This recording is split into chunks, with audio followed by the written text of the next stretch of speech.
ോടുമുള്ള മാത്യുവിന്റെ ഒരു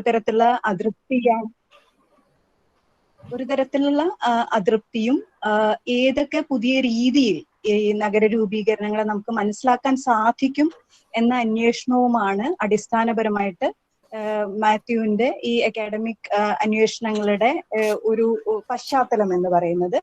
എനിക്ക് തോന്നുന്നു മാത്യു അവതരിപ്പിക്കുന്നതിലൂടെ നമുക്ക് അതെന്താണ് എന്നുള്ള കാര്യത്തിലേക്ക് കൂടുതൽ ആഴത്തിലുള്ള ഒരു ധാരണ ഉണ്ടാക്കിയെടുക്കാൻ സാധിക്കുമായിരിക്കും. നിങ്ങൾ പലർക്കും പരിചയമുള്ള ഒരാളാണ് ഡോക്ടർ മാത്യു എ വർഗീസ്. ഒരു പരിചയപ്പെടുത്തൽ എന്ന രീതിയിൽ എൻ്റെ സുഹൃത്തും സഹപ്രവർത്തകനും കൂടിയാണ്. കുറച്ചൊരു ജാഗ്രതയോടു കൂടിയാണ് ഞാൻ ഈ ഉത്തരവാദിത്തം ചെയ്യുന്നത്. മാത്യു മഹാത്മാഗാന്ധി സർവകലാശാലയിലെ school of international relations and പൊളിറ്റിക്സിലെ അസിസ്റ്റന്റ് പ്രൊഫസറാണ്. അദ്ദേഹത്തിന്റെ ഡോക്ടറൽ വർക്ക് യൂണിവേഴ്സിറ്റി ഓഫ് ബ്രഗൻസിലെ ഫാക്കൽറ്റി ഓഫ് സ്കൂൾ സോഷ്യൽ സയൻസിൽ ആണ് അദ്ദേഹം PhD ചെയ്തത്. Spatial configuration and new social formations എന്ന വിഷയത്തിലാണ്. അതിനുശേഷം Indian institute of advance studies ഷിംലയിലും അതുപോലെ തന്നെ Zulu Natal Durban South African യൂണിവേഴ്സിറ്റിയിലും ഒക്കെ തന്നെ നിരവധി പോസ്റ്റ് ഡോക്ടറൽ വർക്കുകൾ ചെയ്തിട്ടുള്ള ഒരാളാണ്. വളരെ വൈവിധ്യമാർന്നിട്ടുള്ള പെഡഗോഗിക് ഇൻട്രസ്റ്റുകളുള്ള ഒരാളാണ് മാത്യു. അത് ecology and politics, spatial geography, speciality തൊട്ട് ഇക്കണോമിക് ഗ്ലോബലൈസേഷനും new religious assertion, political philosophy, disciplinarity, interdisciplinarity, challenges in social science തുടങ്ങി നിരവധി മേഖലകളിൽ താല്പര്യമുള്ള ഒരാളാണ്.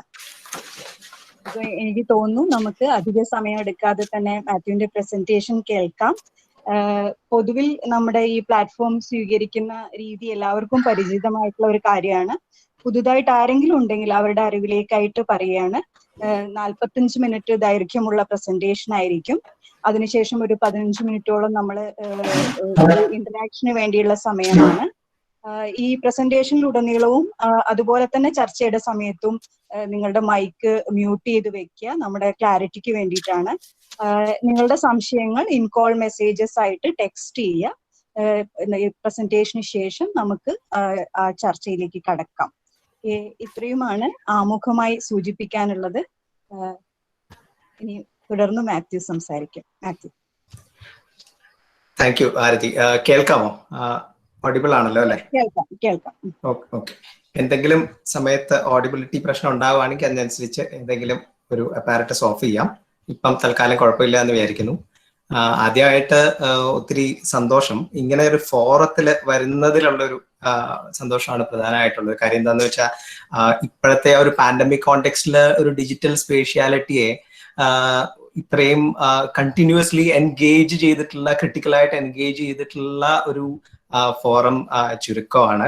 അപ്പം ആരതി, റഫീഖ്, എല്ലാവരും ഇതിൻ്റെ അകത്തുള്ള ആ ഫ്രറ്റേണിറ്റി, ഹോൾ ഫ്രറ്റേണിറ്റിക്കും എൻ്റെ ഒരു സന്തോഷവും നന്ദി അറിയിക്കുന്നു. 2004-2006 സമയത്താണെന്ന് തോന്നുന്നു പൊതു ഇടങ്ങളെ പറ്റി പഠിക്കാനുള്ള ഒരു ചെറിയ ശ്രമം നടത്തിയിരുന്നു. അപ്പം അതിന്റെ ഭാഗമായിട്ടാണ് സ്പേസ് ഇടം എന്നൊക്കെ പറയുന്ന ഒരു ഐഡിയയിലേക്ക് വന്നു ചേരുന്നത്. അപ്പോ അങ്ങനെയൊരു വർക്കിനെ പിന്നീട് മറ്റൊരു സമയത്ത് എങ്ങനെ മാനേജ് ചെയ്ത് കൊണ്ടുപോകുക എന്നുള്ളൊരു ക്വസ്റ്റ്യനിൽ നഗരം, urban സ്പേഷ്യാലിറ്റി വളരെ കമ്പൽസീവ് ആയിട്ട് തന്നെ മുമ്പിലേക്ക് വരികയാണ് ഉണ്ടായത്. അത് പല കാരണങ്ങളും ഉണ്ടായിരിക്കും. ഒരുപക്ഷെ വെസ്റ്റ് കോസ്റ്റുമായി അല്ലെങ്കിൽ കേരളം നമ്മൾ വിളിക്കുന്ന സ്ഥലമായിട്ട് എൻഗേജ് ചെയ്യുന്നതുകൊണ്ട് കൂടെ ആയിരിക്കാം. ഇപ്പോൾ ഞാൻ ശ്രമിച്ചുകൊണ്ടിരിക്കുന്ന ആരതി പറഞ്ഞ പോലെ തന്നെ ചില ഐഡിയകൾ, ഇക്കോളജിയിൽ നിന്ന് കിട്ടുന്ന ചില ഐഡിയകളിലേക്കും ഹ്യൂമൻ ഇക്കോസിസ്റ്റത്തിലേക്കും മനുഷ്യേതര ജീവികളും മനുഷ്യരും തമ്മിലുള്ള ബന്ധങ്ങളിലേക്കും ഈ വർക്കിനെ എക്സ്റ്റെൻഡ് ചെയ്യുക എന്നുള്ളതാണ് ഞാനിപ്പോൾ ചെയ്തുകൊണ്ടിരിക്കുന്ന ഒരു ആക്ടിവിറ്റി. ഇപ്പോ നഗരങ്ങളും നഗര സംവിധാനങ്ങളുമായിട്ടുള്ള ചില ഒബ്സർവേഷൻസിലേക്ക് ഞാൻ തിരിച്ചു നടക്കുകയും അതിൽ നിന്ന് തുടങ്ങുകയുമാണ് ഇപ്പൊ ഞാൻ ഉദ്ദേശിക്കുന്ന ഒരു കാര്യം. അതിൻ്റെ അകത്ത് ഈ പറയുന്ന ട്രാൻസ്ലേഷന്റെ ഒരു വലിയ പ്രശ്നമുണ്ട്. അത് ബൗണ്ടറീസും എക്സെപ്ഷൻസും ഒരു പരിധിവരെ ഈ അഗാംബൻ ഒക്കെ പോപ്പുലറൈസ് ചെയ്ത ഒരു എക്സെപ്ഷൻ. അഗാംബൻ മാത്രമല്ല, കാൾ ഷ്മിറ്റും ഹന്ന അരണ്ടും ഫൂക്കോയും ഒക്കെ വർക്ക് ചെയ്തിട്ടുള്ള ഒരു എക്സെപ്ഷൻ എന്ന് പറഞ്ഞ ഒരു ഐഡിയ, ഒരു നോർമൽ ആയിട്ടുള്ള ഒരു നിയമസംഹിതയെ മാറ്റിവെച്ചുകൊണ്ടുള്ള ഇടങ്ങളെ സൃഷ്ടിക്കുക.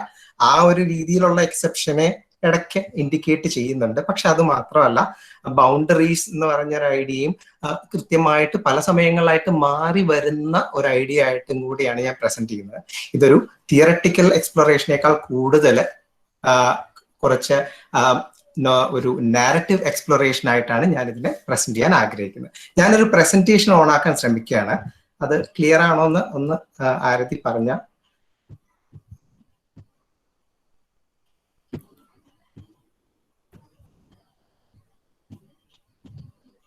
കാണുന്നുണ്ടോ? ക്ലിയർ ആണ് മാത്യു. ഓക്കെ. അപ്പം ഇതിന്റെ ഒരു ടൈറ്റിലാണ് urban processes of boundaries and exceptions.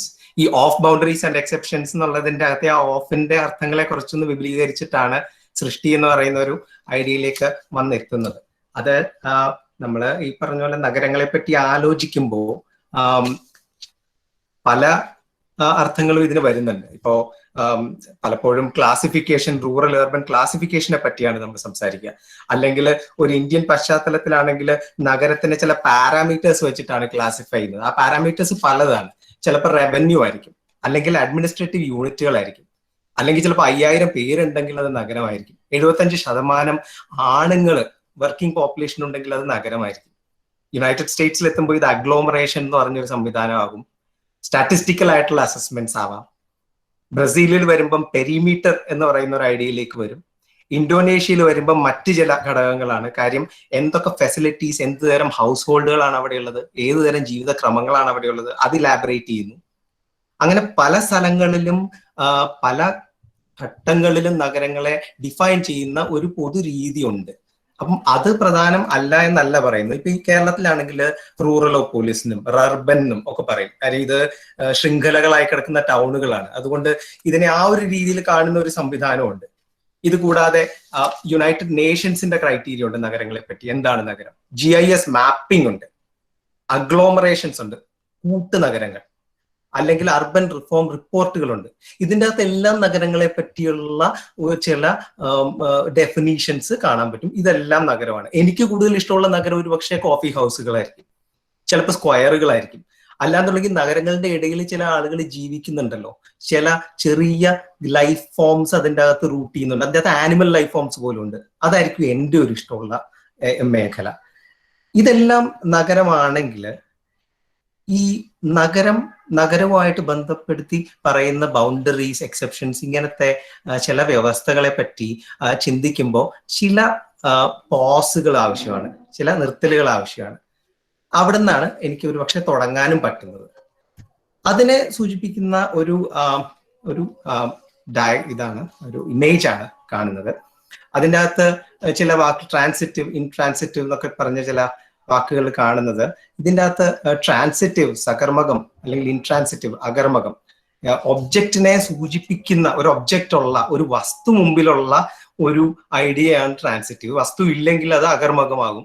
അങ്ങനത്തെ ഒരു ഐഡിയ ആണ് പലപ്പോഴും ഗ്ലോബലൈസേഷൻ, ലിബറലൈസേഷൻ, ഇങ്ങനത്തെ ചില കാഴ്ചപ്പാടുകൾ നമ്മുടെ മുമ്പിലേക്ക് എടുത്തു വെക്കുന്നത്. എന്തിന്റെ ഗ്ലോബലൈസേഷൻ, എന്തിന്റെ ലിബറലൈസേഷൻ, അല്ലെങ്കിൽ എന്തിന്റെ ബൗണ്ടറി, ഈ തരത്തിലുള്ള ഐഡിയകളെ മുമ്പോട്ടെടുത്ത് വെക്കുമ്പോൾ ഇൻട്രാൻസിറ്റീവ് ആയിട്ടുള്ള ഒരു സിറ്റുവേഷനിലാണ് പലപ്പോഴും നമ്മൾ എത്തുന്നത്. ഈ ഇൻട്രാൻസിറ്റീവ് ആയിട്ടുള്ള ഒരു സിറ്റുവേഷൻ, ബോർഡേഴ്സിനെ പറ്റി പറയുകയാണെങ്കിൽ, മോമെന്റ് യു ഹിസ്റ്റോറിസൈസ് ഇറ്റ്, നമ്മൾ ചരിത്രവൽക്കരിക്കുമ്പോൾ ഈ ട്രാൻസിറ്റീവ്നെസ് തിരിച്ചു വരികയാണ്.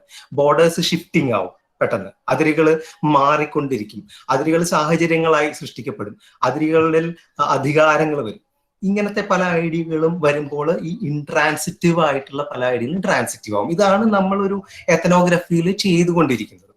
ഈ ഒരു അവസ്ഥ ശരിക്കും പറഞ്ഞിട്ടുണ്ടെങ്കിൽ നമുക്ക് വളരെ ഫെമിലിയർ ആയിട്ടുള്ള, അല്ലെങ്കിൽ യാത്ര ചെയ്യുമ്പോൾ, അല്ലെങ്കിൽ പ്രത്യേകിച്ച് വിമാനയാത്രകളുമായി ബന്ധപ്പെട്ട ഇമേജസിൽ ഫെമിലിയർ ആയിട്ടുള്ള ഒരു ഇമേജ് എടുത്ത് നോക്കുകയാണെങ്കിൽ ഒരു ബീയിങ് ഇൻ ട്രാൻസിറ്റ് അവസ്ഥ, ബിറ്റ്വീൻ ബോർഡേഴ്സ് അവസ്ഥ കാണുന്നതാണ് പലപ്പോഴും ഇങ്ങനത്തെ ഇൻസൈഡ് ദി എയർപോർട്ട്സ്. ലിറ്ററലി ട്രാൻസിറ്റിലാണ് അവിടെ. ചില ബോർഡറുകളുടെ, ചില അതിരുകളുടെ നടുക്കാണ്, അവിടെയും അല്ല ഇവിടെയും അല്ല. ഈ മാനുവൽ കാസ്റ്റൽസ് എന്ന് പറയുന്ന ഒരു urban തിയറിസ്റ്റ് എന്ന് വേണമെങ്കിൽ പറയാം, നെറ്റ്വർക്ക് സൊസൈറ്റീസ് എന്ന് പറഞ്ഞൊരു വർക്ക് ഒക്കെ എഴുതിയിട്ടുണ്ട്. ഒഴുക്കിടങ്ങൾ, സ്പേസസ് ഓഫ് ഫ്ലോ എന്ന് പറഞ്ഞ ഒരു ഐഡിയയെ പറ്റി വർക്ക് ചെയ്യുമ്പോൾ ഇൻഫർമേഷനും കമ്മ്യൂണിക്കേഷനും ട്രാൻസ്പോർട്ടേഷനും എല്ലാം ജനറേറ്റ് ചെയ്യുന്ന സ്ഥിരമായി ജനറേറ്റ് ചെയ്യുന്ന ചില മൂവ്മെന്റ്സ് ഉണ്ട്. അത് ആളുകളുടെ മൂവ്മെന്റ് ആവാം, അല്ലെങ്കിൽ ഇൻഫർമേഷന്റെ മൂവ്മെന്റ് ആവാം, അല്ലെങ്കിൽ ബൗണ്ടറികളെ ക്രോസ് ചെയ്യുന്ന മൂവ്മെന്റ്സ് ആവാം. ഇങ്ങനത്തെ ഒരു അവസ്ഥയുടെ ഇടയിൽ നമ്മൾ പെട്ടുപോകുന്ന ഒരു അവസ്ഥയാണ് ഇൻ ട്രാൻസിറ്റ് അവസ്ഥ. So what is our agenda? ഒരു സോഷ്യൽ സയന്റിസ്റ്റ് എന്നുള്ള രീതിയിലോ, അല്ലെങ്കിൽ ഒരു സ്റ്റുഡന്റ് ഓഫ് സോഷ്യൽ സയൻസ് എന്നുള്ള രീതിയിലോ, അവർ agenda is to move from the abstract to the concrete. അബ്സ്ട്രാക്റ്റിൽ നിന്ന് കോൺക്രീറ്റിലേക്കും, ഇൻട്രാൻസിറ്റീവിൽ നിന്ന് ട്രാൻസിറ്റീവിലേക്കും എത്നോഗ്രഫിയും സോഷ്യൽ സയൻസും ചരിത്രവും അല്ലെങ്കിൽ ചരിത്ര പഠന രീതികളും ഉപയോഗിച്ച് മുമ്പോട്ട് പോകുക. So the plan is to put city as well as urban in context with a broad brush stroke. അത് നമ്മൾ ബ്രഷ് സ്ട്രോക്കുകൾ കൊടുക്കുമ്പോൾ ചില ബ്രഷ് സ്ട്രോക്കുകൾ ചില ഭാഗങ്ങളിൽ കട്ടി കൂടിയ നിറങ്ങൾ കൊടുക്കേണ്ടതായിട്ടും വരുന്നുണ്ട്. അപ്പൊ അങ്ങനത്തെ ബ്രോഡ് ബ്രഷ് സ്ട്രോക്കുകളിൽ കൂടി മുമ്പോട്ട് പോകുക എന്നുള്ളതാണ് ഒരു പ്ലാൻ. ഇതിനായിട്ട് ഞാൻ കുറച്ച് പുറകോട്ടും കൂടി പോവുകയാണ്.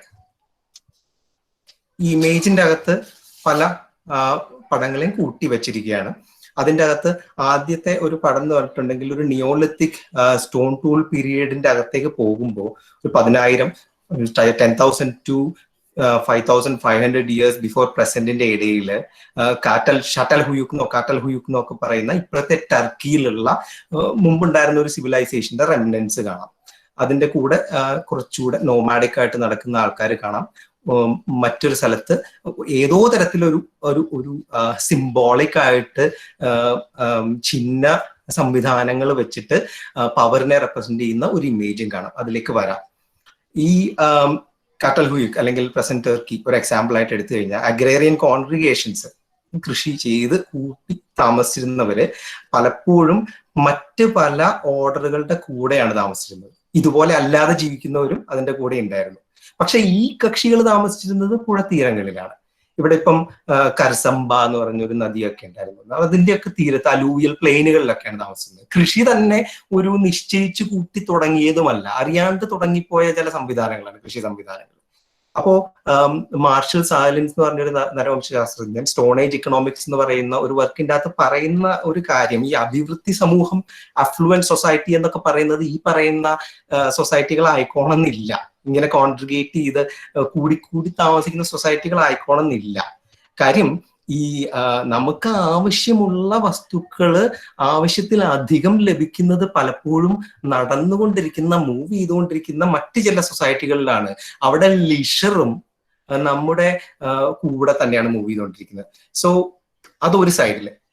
മുമ്പ് പറഞ്ഞ ഒരു ആസ്പെക്റ്റിലേക്ക് പോയാൽ അഗ്രികൾച്ചർ എന്ന് പറയുന്നത് ഈ മതിലുകളുടെ ഉള്ളിൽ, ഈ ബൗണ്ടറികളുടെ ഉള്ളില് ഇൻവെന്റ് ചെയ്തതല്ല. Rather agricultural surplus was more a priority of those elites. വരേണ്യരുടെ ആവശ്യമായിരുന്നു. Why? To hold on to power. അത് സാമൂഹിക ബന്ധങ്ങളിൽ കൂടി വരുന്ന ചിഹ്ന വ്യവസ്ഥകളിൽ കൂടിയും അധികാരത്തിൽ തുടരാൻ വേണ്ടിയിട്ടുള്ള ഒരു സംവിധാനം കൂടിയായിരുന്നു ഒരു അഗ്രികൾച്ചറൽ സർപ്ലസ് പ്രൊവൈഡ് ചെയ്തിരുന്നത്. അത് ഇപ്പോൾ നമ്മൾ എടുക്കുകയാണെങ്കിൽ ഇതിൻ്റെ അതേ ഫിസിക്കൽ ആർക്കിയോളജിയിൽ നമ്മൾ കണ്ടുപിടിക്കുന്ന ഫിസിക്കൽ ഫോംസ് ഓഫ് റെമിനൻസ്, ആർട്ടിഫാക്ട്സ് എന്നൊക്കെ പറയുന്നത് കളപ്പുര, ഗ്രാനറി, അല്ലെങ്കിൽ ക്ഷേത്രാവശിഷ്ടങ്ങൾ, അല്ലെങ്കിൽ അതിനെല്ലാം ഒരു ആൽഗറിതം തന്നെയുണ്ട്. An algorithm that connects people to elites and through elites to deity. അവിടെ ജീവിച്ചിരുന്നവരെ വരേണ്യരുമായിട്ടും ദൈവിക സങ്കല്പങ്ങളുമായിട്ടും കണക്ട് ചെയ്യാനുള്ള സംവിധാനങ്ങളുണ്ട്. അപ്പോൾ സിംബോളിക് ആയിട്ടുള്ള റെപ്രസെന്റേഷൻ സിറ്റികളും പവറും ഒക്കെ എമനേറ്റ് ചെയ്യുന്നുണ്ട്, അത് പുറപ്പെടുവിക്കുന്നുണ്ട്. ഉറുക്ക് എന്ന് പറഞ്ഞ സിറ്റിയും കാറ്റൽ ഹുയുക്കും യന്ന എന്ന് പറഞ്ഞ സിറ്റിയും, അല്ലെങ്കിൽ മുമ്പ് കാണുന്ന പല സിറ്റികളും, സ്കൂളുകൾ മുതൽ നമ്മൾ പഠിക്കുന്ന പല സിറ്റി അവശിഷ്ടങ്ങളും ഇത് മുമ്പോട്ടെടുത്ത് വെക്കുന്നുണ്ട്. ദൈവരൂപങ്ങളും ലേറ്റർ ഗോഡ്സ്, അവരെല്ലാം എന്താണ് ആവുന്നത്? അവരെല്ലാം ഒരു കോൺട്രിബ്യൂട്ട് ആണ് ആവുന്നത്, ഒരു ചാനലാണ് ആവുന്നത്, ഒരു ഒഴുക്ക് പാത്രമാണ് ആവുന്നത് ഈ സിംബോളിക് പവറിനും പ്രീസിനും ടെക്സിനും ഇൻസ്റ്റിറ്റ്യൂഷനും കാലക്രമേണ ഇൻസ്റ്റിറ്റ്യൂഷനും റൂട്ട് ചെയ്യാൻ വേണ്ടിയിട്ട്. ഏർണസ്റ്റ് കാന്തറോവിച്ച് എന്ന് പറഞ്ഞ ഒരു സോഷ്യൽ സയന്റിസ്റ്റ് രാജാവിന്റെ 2 ശരീരം, കിങ്സ് 2 ബോഡീസ് എന്ന് പറയുന്ന ഒരു വർക്കിന്റെ അകത്ത് കോർപ്പസ് മിസ്റ്റിക്കം എന്ന് പറഞ്ഞൊരു ഐഡിയയെ പറ്റി പറയുന്നുണ്ട്. ഈ കോർപ്പസ് മിസ്റ്റിക്കം എന്ന് പറയുന്നത് it was for him A social body of religious establishment. പള്ളി അല്ലെങ്കിൽ മത എസ്റ്റാബ്ലിഷ്മെന്റുകളുടെ ഒരു സോഷ്യൽ ബോഡിയാണ്. അതെന്താണ്?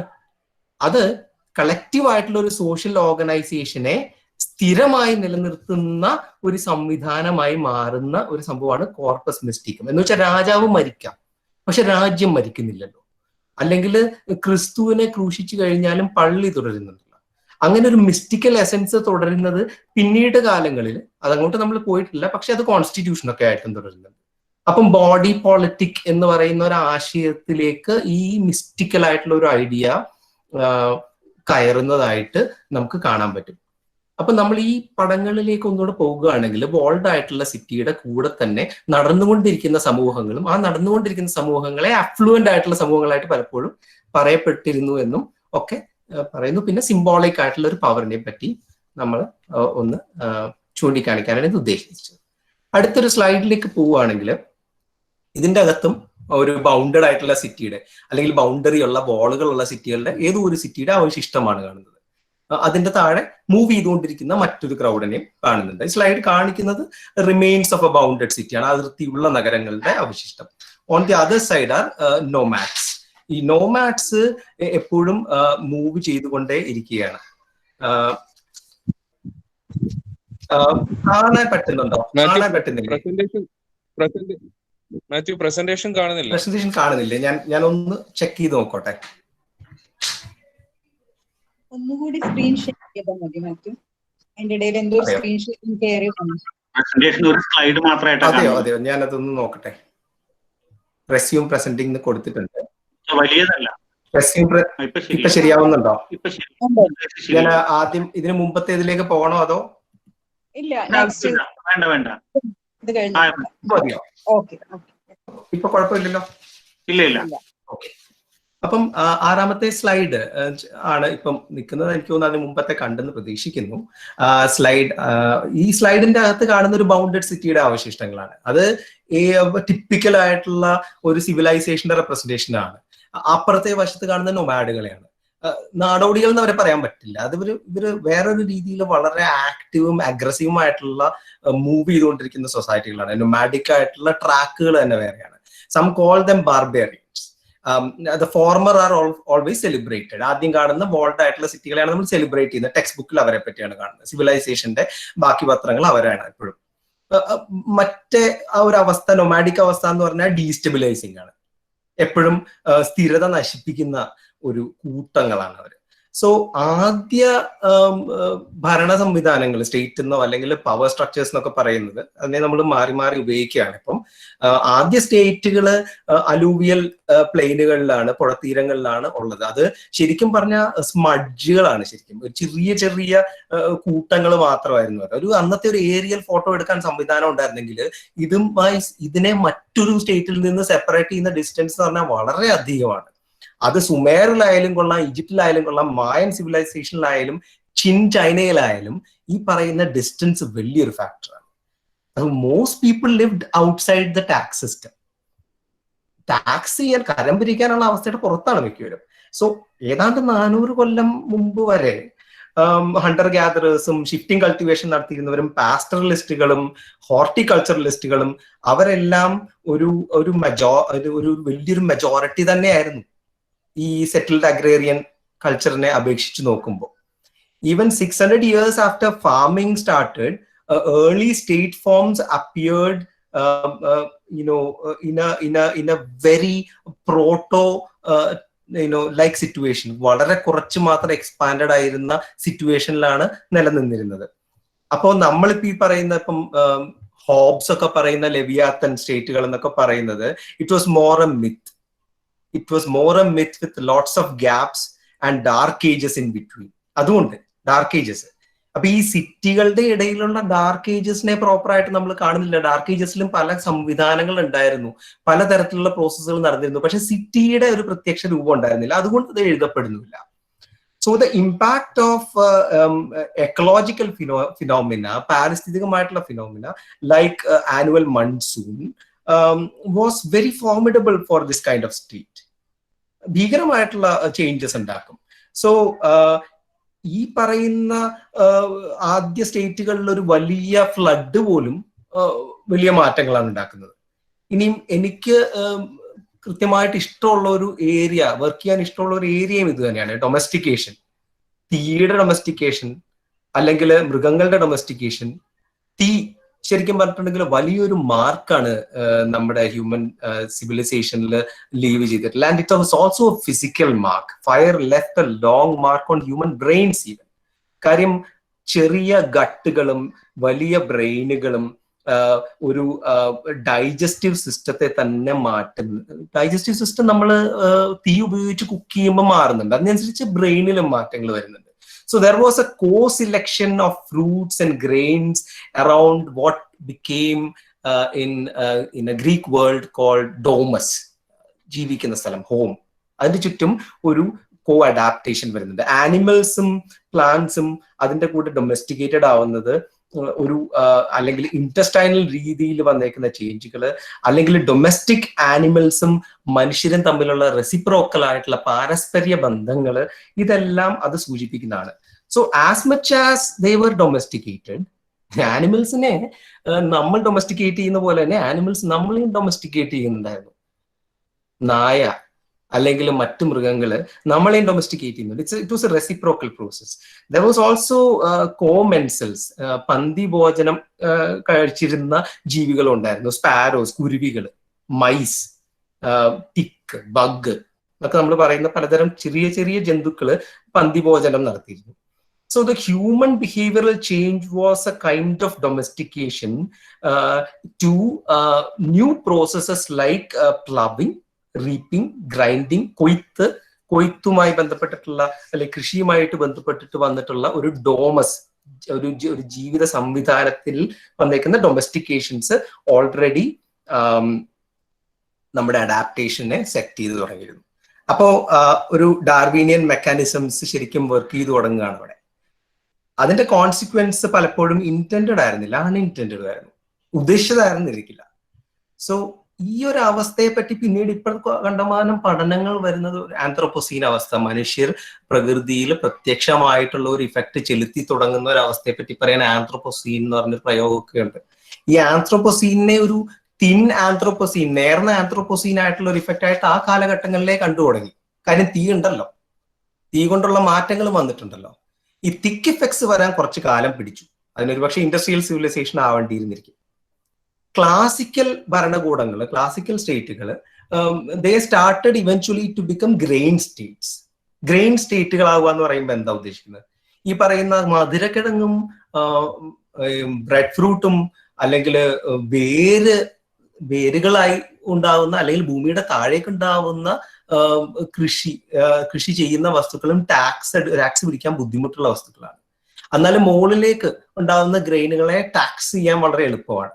ഈ ടാക്സ് ചെയ്യാൻ എളുപ്പമുള്ള സംവിധാനങ്ങളാണ് ഗ്രെയിൻ സ്റ്റേറ്റുകളായിട്ട് വരുന്നത്. And they become very important for collective living.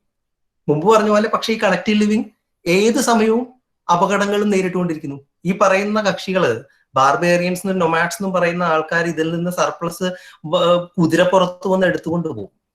They collect surplus from here. They are very prone to disease. ഒരു അസുഖം വന്നാൽ തുടച്ചു നീക്കപ്പെടും. ഒരു ചെറിയ പുഴ കവിഞ്ഞൊഴുകിയാൽ മതി, അത് പ്രളയത്തെ പറ്റിയുള്ള കാവ്യങ്ങളായിട്ട് മാറും. ഈ ഒരു തരത്തിലുള്ള എക്സ്ട്രിൻസിക് റീസൺസ് സ്റ്റേറ്റ് കൊളാപ്സിലേക്ക് നീങ്ങുന്നുണ്ട്. അതുകൂടാണ്ട് ഇൻട്രിൻസിക് ആയിട്ടുള്ള കോസുകളുമുണ്ട്. ഇൻട്രിൻസിക് ഉള്ളിൽ കിടക്കുന്ന കോസുകളുണ്ട്, ഈ പറയുന്ന എപ്പിഡമിക് പോലത്തെ. So the more sedentary orders, സ്ഥിരമായി നിൽക്കുന്ന ഓർഡറുകൾ, sedentary orders of early times always coexisted with these kinds of fragilities. കേൾക്കാമോ? കേൾക്കുന്നുണ്ടോ? കേൾക്കാം മാത്യു, കേൾക്കാം. ഓക്കെ. അപ്പം ഇടയ്ക്ക് എന്തോ ഒരു ശബ്ദം വന്നതുകൊണ്ടായിരിക്കും. So the more sedentary orders coexisted with these kinds of fragilities. ഈ ശിഥിലീകരണ സാധ്യതകളുടെ കൂടെ തന്നെയാണ് നിലനിന്നിരുന്നത്. അപ്പം ആദ്യ കാലഘട്ടങ്ങളിൽ ആളുകൾ they were less prone to diseases and tragedies, but they started becoming more and more prone to diseases and tragedies in a bounded living. ഇതിന്റെ അപ്പുറത്ത് ഹണ്ടേഴ്സും ഫോറേജേഴ്സുമായിട്ട് നടന്നിരുന്ന ആളുകൾ പെട്ടെന്ന് അഡാപ്റ്റ് ചെയ്യുന്നതായിട്ടും ഈ പറയുന്ന ടെക്സ്റ്റൈൽ ഗ്രെയിൻ പ്രൊഡക്ഷനിൽ നിന്ന് എക്സ്ട്രാക്ഷനിലേക്ക് മൂവ് ചെയ്യുന്നതായിട്ടും കാണാൻ പറ്റും. ഈ ബർബർ വടക്കൻ ആഫ്രിക്കയിൽ ഇപ്പോൾ ഉള്ള ബർബർ സമൂഹങ്ങളിലെ ഒരു ചൊല്ല് തന്നെയുണ്ട്. അത് വളരെ രസമുള്ള ഒരു ചൊല്ലാണ്. റെയ്ഡിങ് ഈസ് അവർ അഗ്രികൾച്ചർ എന്നാണ് അവർ പറയുന്നത്. അപ്പം റെയ്ഡ് ചെയ്യുന്നതാണ് അവരുടെ കൃഷി. അപ്പം ആ ഒരു സംവിധാനവും അപ്പം നമ്മൾ മുമ്പിൽ കാണുന്നത് പലതരത്തിലുള്ള ഓർഡറുകൾ കോഎക്സിസ്റ്റ് ചെയ്യുന്നുണ്ട്. In a way they are coexistence of exceptional orders. They are different but they coexist. But there is a lot of give and take between them. ഒരുപക്ഷെ സ്ലേവുകളെ സപ്ലൈ ചെയ്തിരുന്നവർ ഇങ്ങനെ മൂവ് ചെയ്യുന്ന ക്രൗഡുകളായിരിക്കും സിറ്റികളിലേക്ക്. ഇത്തരത്തിലുള്ള ഒരു പാരസ്പര്യവും അവിടെ കാണാൻ വേണ്ടി പറ്റും. ഇതൊന്നും ഉദ്ദേശിച്ചു വരുന്ന പാരസ്പര്യമാണെന്നല്ല പറയുന്നത്. Historically there have been forted and physically bounded cities or island city states. നമ്മൾ കേട്ടിട്ടുള്ളതാണ്. Walls often housed a whole system of palace and castles. അത് unlike many settled agrarian living, they were never secure. In addition, complex hierarchical divisions of labor comes up later. അത് ശ്രേണിബദ്ധമായിട്ടുള്ള ഇതിലും complex ആയിട്ടുള്ള living വരാനിരിക്കുന്നേ ഉള്ളൂ. അത് ബ്യൂറോക്രസികളായി മാറുന്നുണ്ട്.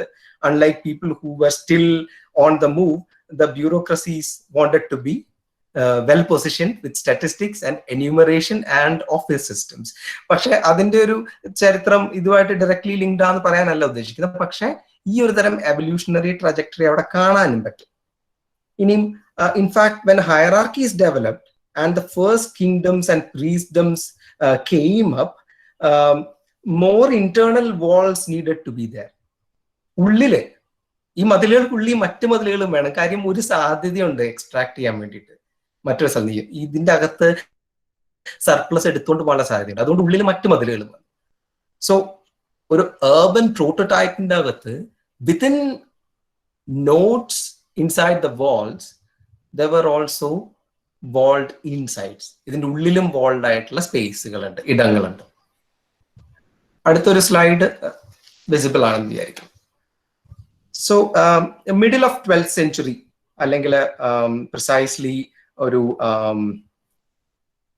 12th century mercantile systems എന്നൊക്കെ പറയുന്ന ട്രേഡിംഗ് സംവിധാനങ്ങളൊക്കെ വരുന്ന ഒരു സമയമെടുത്ത് യൂറോപ്പിലാണെന്നുണ്ടെങ്കിൽ ഒരു മോണിറ്റൈസ്ഡ് ആയിട്ടുള്ള ഒരു പ്രത്യേക രീതിയിൽ പണകേന്ദ്രീകൃതമായിട്ടുള്ള സോഷ്യൽ ഓർഡേഴ്സ് വരുന്ന ഒരു സമയം.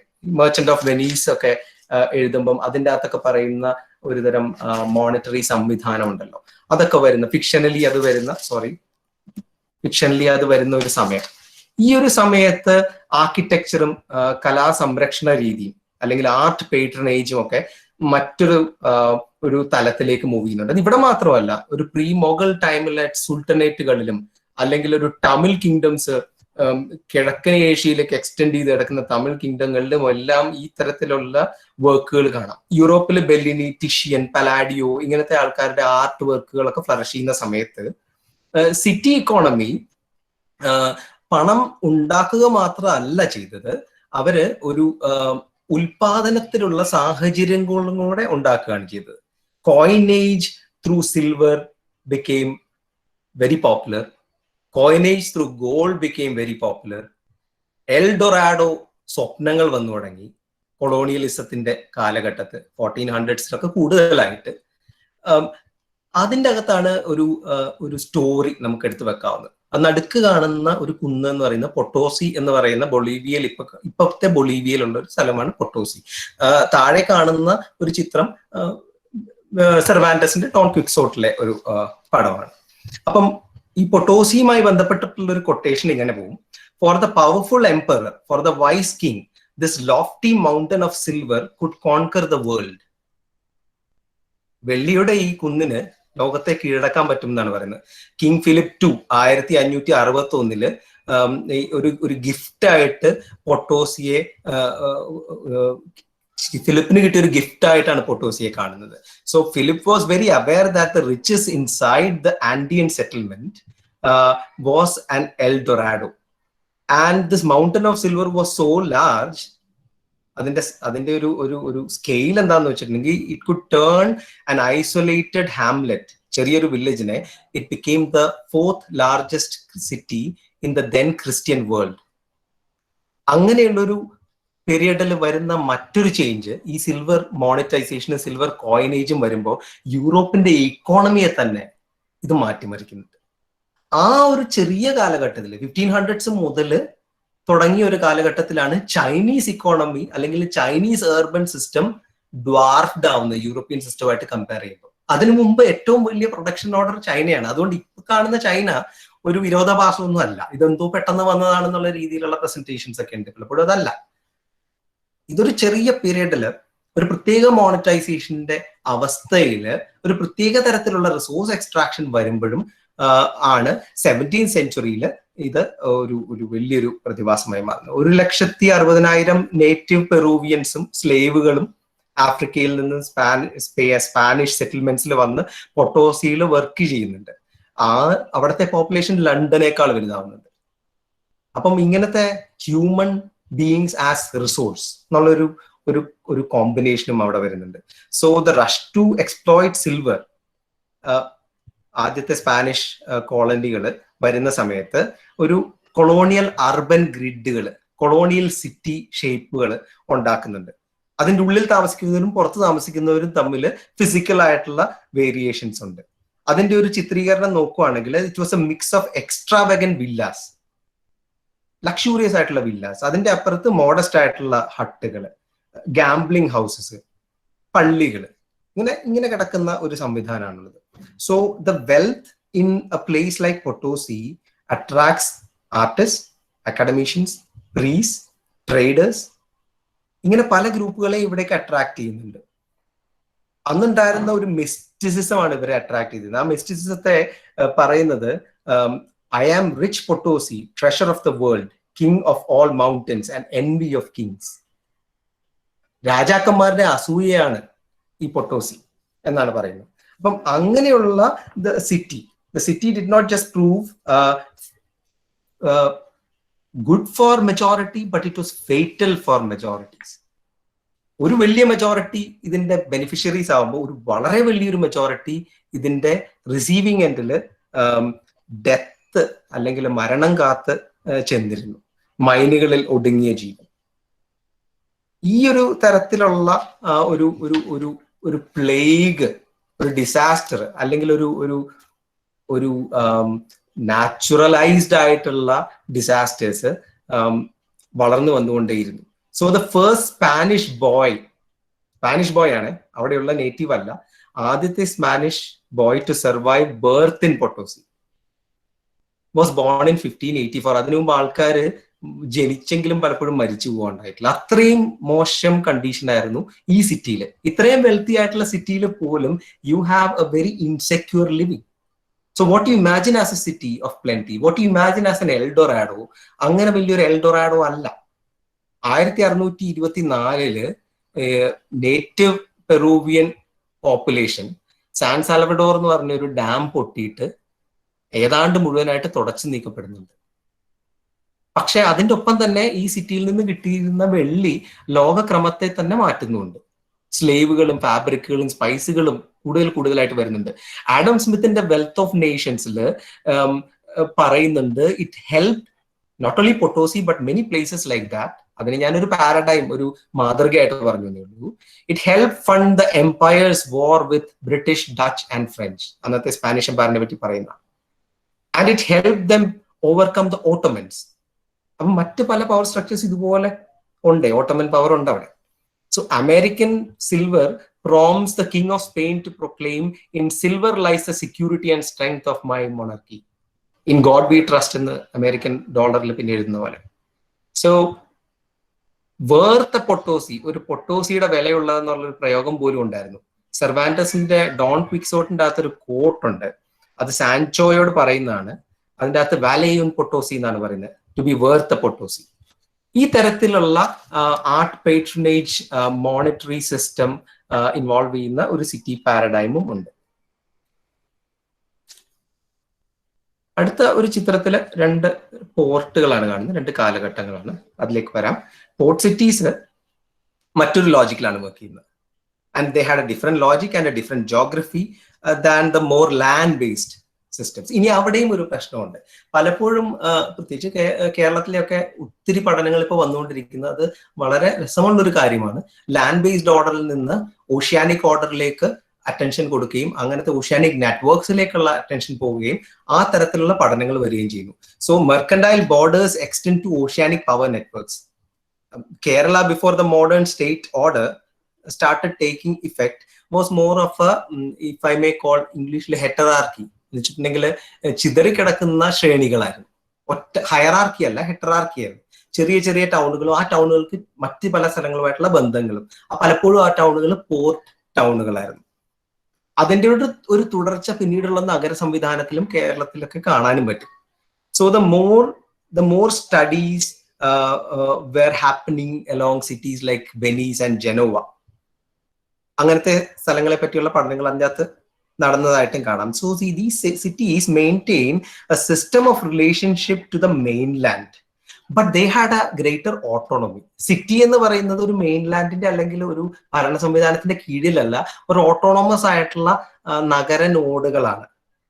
അപ്പം ഏർലി സ്റ്റോക്ക് എക്സ്ചേഞ്ചുകളും ബാങ്കുകളും വരുന്നതും ഇവിടെയാണ്.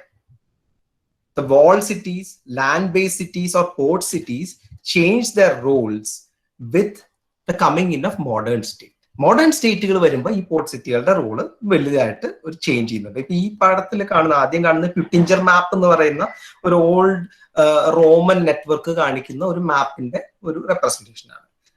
But there are other senses in which cities come with the idea of boundaries or borders. നമ്മൾ ഇപ്പൊ കണ്ട ഒരു കാലഘട്ടത്തിലെയും ഇപ്പൊ കണ്ട ഒരു അവസ്ഥയിൽ നിന്നും മാറി മറ്റൊരു കണ്ടീഷനിലും സിറ്റീസും ബോർഡേഴ്സും പ്രധാനമായിട്ട് വരുന്നുണ്ട്. ആ ഒരു അവസ്ഥയെ പറ്റി നമ്മൾ ചിന്തിക്കുമ്പം we have to go to different kind of regime, different kind of order, മറ്റൊരു സംവിധാനത്തിലേക്ക് പോകേണ്ടി വരും. അത് പലപ്പോഴും ക്യാപിറ്റലിസം, മോഡേൺ ക്യാപിറ്റലിസം, ഇൻഡസ്ട്രിയൽ സിറ്റീസും ഒക്കെ ആയിട്ട് രൂപപ്പെടുന്ന ഒരു സമയമാണ്. ട്രേഡിംഗ് കമ്പനീസും ബാങ്കുകളും സഹിഷ്ണുത ഇങ്ങനത്തെ ഐഡിയാസ് ഒക്കെ ഡെവലപ്പ് ചെയ്യുന്ന ഒരു സമയം. അല്ലെങ്കിൽ റിലീജിയസ് വെർച്യു, അല്ലെങ്കിൽ ഒരു തരം ലെജിറ്റിമസി, സഹിഷ്ണുതയ്ക്ക് ഒരു ലെജിറ്റിമസി കിട്ടുക, ഒരു അംഗീകാരം കിട്ടുക.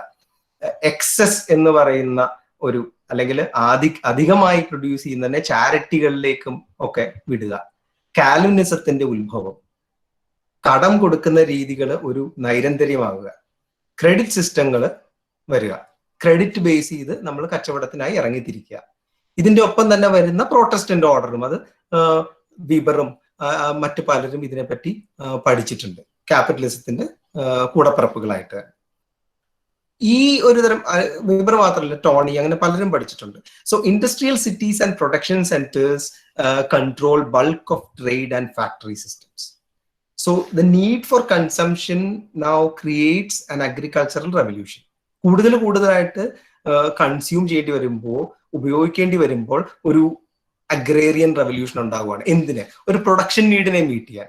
ഈ കണ്ട ഫാക്ടറികളിലെ പ്രൊഡക്ഷൻ നീഡിനെ മീറ്റ് ചെയ്യാൻ വേണ്ടിയിട്ടുള്ള ഒരു അഗ്രേറിയൻ ഓർഡർ കൊണ്ടുവരികയാണ്. ഇതിലൊരു മ്യൂച്വാലിറ്റി ഉണ്ട്. സിറ്റിയും കൺട്രി സൈഡും തമ്മിലുള്ള ഒരു മ്യൂച്വാലിറ്റി പറ്റിയാണ് റെയ്മണ്ട് വില്യംസിന്റെ റൈറ്റിംഗ്സിൽ വരുന്നത്. ഈ മ്യൂച്വാലിറ്റിക്കകത്ത് ചാൾസ് ഡീക്കൻസിന്റെ ഒക്കെ വർക്കിൽ ഒരു ഐഡിയൽ കണ്ടീഷൻ ഇല്ല. ഇതിൻ്റെ അകത്ത് ഒരു പവർ റിലേഷൻഷിപ്പ് ആണ് വരുന്നത്. സോ ഇങ്ങനത്തെ ഒരു സംവിധാനത്തിലാണ് എൻക്ലോഷർ ലോസ്, എൻക്ലോസ് ചെയ്യുക അല്ലെങ്കിൽ അടച്ചുകെട്ടാൻ വേണ്ടിയുള്ള നിയമങ്ങൾ വരുന്നത്. കോമൺസ് എന്ന് പറയുന്നത് പൊതുവായിട്ടുള്ള ഇടങ്ങളെ ഇല്ലായ്മ ചെയ്യുന്നത്. പുതിയ ബൗണ്ടറീസ് വരികയാണ്, മറ്റ് ബൗണ്ടറീസ് ആണത്. സോ ക്യാപിറ്റലിസം, മുതലാളിത്തം, they flourish on industrialization and fixed capital investments through the factory systems or the banking orders that you see in this kind of a representation. Condition of working class in England, Engels in the work, അല്ലെങ്കിൽ E.P. Thompson the making of the English working class, so എല്ലാം ഇതിലേക്കാണ് വിരൽ ചൂണ്ടുന്നത്. And they become significant. Rapid ആയിട്ടുള്ള industrialisation, urbanization, അതൊരു തരം കോൺഷ്യസ്നെസ്സിനെ തന്നെ create ചെയ്യുന്നുണ്ട് യൂറോപ്പിൽ. ഈ കോൺഷ്യസ്നെസ്സിന് ഒരു ക്ലാസ് സ്വഭാവം, വർഗ സ്വഭാവം ഉണ്ട്. യുണൈറ്റഡ് സ്റ്റേറ്റ്സിൽ വരുമ്പോൾ ഈ ക്ലാസ് റിലേഷൻസിനെ കവച്ചു വെക്കുന്ന റേഷ്യൽ റിലേഷൻഷിപ്സും കൂടെ വരുന്നുണ്ട്. പക്ഷെ ഇത് രണ്ടും അവിടെ ഈ രണ്ട് സ്ഥലങ്ങളിലും ഇതില്ല എന്നല്ല. യുണൈറ്റഡ് സ്റ്റേറ്റ്സിൽ വരുമ്പോൾ റേഷ്യൽ റിലേഷൻഷിപ്സിന്റെ അകത്ത് ഉള്ളടങ്ങിയിട്ടുള്ള ഒരു ക്ലാസ് ഓർഡർ ആണ് അവിടെ വരുന്നത്. അപ്പം ഇത്തരത്തിലുള്ള ഒരു മാറ്റങ്ങളിലേക്ക് സിറ്റീസും സിറ്റി ഓർഡേഴ്സും സിറ്റി ബൗണ്ടഡ്നെസ്സും എല്ലാം മാറുന്നതായിട്ട് കാണാം. And more places come under the sway of this kind of a production. Because if you produce more you have to use it. ഈ ഉണ്ടാക്കപ്പെട്ട വസ്തുക്കൾക്ക് വേണ്ടിയിട്ടുള്ള ഉപയോഗം നിങ്ങൾ കണ്ടുപിടിക്കേണ്ടി വരുമ്പോൾ കുറച്ചുകൂടി സെൻട്രലൈസ്ഡ് ആവുന്നു. നിങ്ങൾക്ക് എക്സെപ്ഷൻ എന്ന് വെച്ചാൽ മാറി നിൽക്കാനുള്ള ഓപ്ഷൻസ് കുറയുന്നു. മുഴുവനായി പോയിട്ടില്ല, എന്നാൽ മാറി നിൽക്കാനുള്ള ഓപ്ഷൻസ് അപ്പോഴും ഉണ്ട്. അടുത്തത് ഒരു പഴയ പാരീസ് നഗരത്തിലെ ഒരു ചിത്രമാണ്. യുദ്ധത്തിന് ശേഷമുള്ള ചിത്രമാണ്. കാണുമ്പം മനസ്സിലാവും. So cities through time were challenged by diseases, unhygienic conditions. അല്ലെങ്കിൽ സിറ്റിയിൽ നിന്ന് മാറി നിൽക്കുന്നവർ, ഇതെല്ലാം സിറ്റിക്ക് ഒരു ചലഞ്ചാണ്. കാരണം സിറ്റിയുടെ ഒരു ഓർഡറിങ്ങിന് ഇവരൊക്കെ ഒരു പ്രശ്നമാണ്. ആ ഒരു പ്രശ്നത്തെ, അല്ലെങ്കിൽ സിറ്റി കൊണ്ടുവരുന്ന ഓർഡറിന്റെ അകത്ത് ഉണ്ടായി വരുന്ന ഒരു പ്രശ്നത്തെ തരണം ചെയ്യാൻ പാരീസ് എന്ത് ചെയ്തു എന്ന് പറയാൻ പാരീസിനെ ഒരു പാരഡൈം, ഒരു മാതൃകയായിട്ടാണ് യൂസ് ചെയ്യുന്നത്. പാരീസിനെയും ഹോഫ്മാൻ എന്ന് പറയുന്ന ഒരു സിറ്റി എഞ്ചിനീയറിന്റെ ഒരു വർക്കിനെയും ആണ് ഇവിടെ കോണ്ടെക്സ്റ്റിലേക്ക് എടുത്ത് വെക്കുന്നത്. സെക്കൻഡ് എംപയർ ആണ് പാരീസിന്റെ സെക്കൻഡ് എംപയർ. 1848 കമ്മ്യൂണിസ്റ്റ് മാനിഫെസ്റ്റോ എഴുതുന്ന കൊല്ലം തന്നെയാണ്. യൂറോപ്പ് മുഴുവൻ ഒരു പ്രത്യേക രീതിയിലുള്ള അൺഎംപ്ലോയ്മെന്റും ക്രൈസിസും ഒക്കെ വരികയാണ്. ഈ പറയുന്ന സർപ്ലസ് പ്രൊഡക്ഷൻ എന്ന് പറയുന്നത് ക്രൈസിസിലേക്കും നയിക്കുന്നുണ്ട്. And it strikes Paris very hard. അവിടെ ഒരു റെവല്യൂഷൻ തന്നെ വഴിതിരിച്ചു വിടുന്നുണ്ട്. അൺഎംപ്ലോയിഡ് ആയിട്ടുള്ള ലേബറിംഗ് ക്ലാസും അല്ലെങ്കിൽ മധ്യവർഗവും എല്ലാം ഒരു സെക്കൻഡ് റിപ്പബ്ലിക്കിനെ ഒരു മറുമരുന്നായിട്ട് കണ്ടിരുന്നു. പക്ഷേ ഗ്രീഡും ഇനിക്വാലിറ്റിയും എല്ലാം കൊണ്ട്, അല്ലെങ്കിൽ ഈ പറയുന്ന പരസ്പരം ഉള്ള ബന്ധങ്ങളിൽ പവർ റിലേഷൻഷിപ്സ് ഇനിക്വാലിറ്റി ആണ് പ്രൊഡ്യൂസ് ചെയ്യുന്നതെന്നുള്ള ഒരു റിയലൈസേഷനിൽ റെവല്യൂഷൻസ് പൊട്ടിപ്പുറപ്പെടുന്നുണ്ട്. സോ ലൂയി നെപ്പോളിയൻ ബോണപ്പാർട്ടിന്റെ ഒരു വരവ്, ഈ പറയുന്ന ആള് നെപ്പോളിയന്റെ നെവ്യൂ ആണ്, അനന്തരവനാണ്. അയാള് ഒരു കൂ എഞ്ചിനീയർ ചെയ്യുന്നുണ്ട്. 1851 ഒരു കൂ എഞ്ചിനീയർ ചെയ്യുന്നുണ്ട്. അതിനുശേഷം ഈ പറയുന്ന റെവല്യൂഷനുള്ള ഒരു സാധ്യതയെ നിങ്ങൾ എങ്ങനെയെങ്കിലും ഒരു പ്രോഗ്രാം ഓഫ് ഇൻഫ്രാസ്ട്രക്ചറൽ ഇൻവെസ്റ്റ്മെന്റ് കൊണ്ട് ഒരു പരിധി വരെ ഒരു പദ്ധതി കൊണ്ട് തരണം ചെയ്യണം എന്നുള്ളൊരു ആവശ്യത്തിലേക്ക് നീങ്ങുകയാണ്. And this means the construction of rail roads through Europe. അന്നത്തെ എംപയർ വാസ്റ്റ് ആയിട്ടുള്ള റെയിൽ നെറ്റ്വർക്ക്സ് ഓറിയന്റിലേക്ക് ഇടണം, സ്യൂയസ് കനാൽ പോലത്തെ പദ്ധതികൾ തുടങ്ങണം, അങ്ങനത്തെ ആശയങ്ങൾ മുമ്പോട്ട് വരുന്നത്. അത് മാത്രമല്ല, പുതിയ പോർട്ടുകൾ, ഹാർബറുകൾ ഇതെല്ലാം ഉണ്ടാക്കുന്നുണ്ട്. എക്കോളജിക്കലി വലിയൊരു മാറ്റം വരുന്നുണ്ട്. അതാണ് ഈ ചതുപ്പ് നിലങ്ങളെ ഉണക്കി കളയുക. മാർഷ് എന്ന് പറയുന്നത് നിങ്ങൾക്കൊരു പ്രശ്നമായി മാറുകയാണ്, ചതുപ്പ് നിലങ്ങൾ. കാര്യം ചതുപ്പ് നിലങ്ങളെ നമുക്ക് മനസ്സിലാക്കാൻ ബുദ്ധിമുട്ടാണ്. ഇതിൻ്റെ അകത്ത് പലതരത്തിലുള്ള ജീവിത വ്യവസ്ഥകളുണ്ട്. ഇതിനെ കൊണ്ട് ഇപ്പൊ മനുഷ്യർക്ക് എന്ത് പ്രയോജനം, ഇങ്ങനത്തെ പല ചിന്തകളും വരുന്നുണ്ട്. So there is A reconfiguration of the infrastructure not only in Paris but across the countryside as well. So there is a major ecological infrastructure. Eugene Haussmann സിറ്റിയുടെ പബ്ലിക് വർക്ക്സിന്റെ ചാർജ് എടുക്കുന്നതിനെ പറ്റി ഡേവിഡ് സിറ്റിയിലൊക്കെ കൃത്യമായിട്ട് പറഞ്ഞിട്ടുള്ളത്.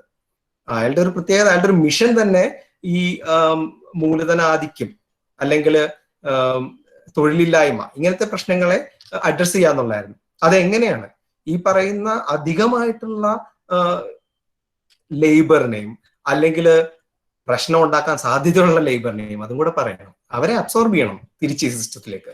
ഈ സിസ്റ്റത്തിലേക്ക് അബ്സോർബ് ചെയ്യണമെന്നെങ്കിൽ കടമെടുത്താണെങ്കിലും ഇവിടെ പണി നടത്തണം, മരാമത്ത് പണി നടത്തണം.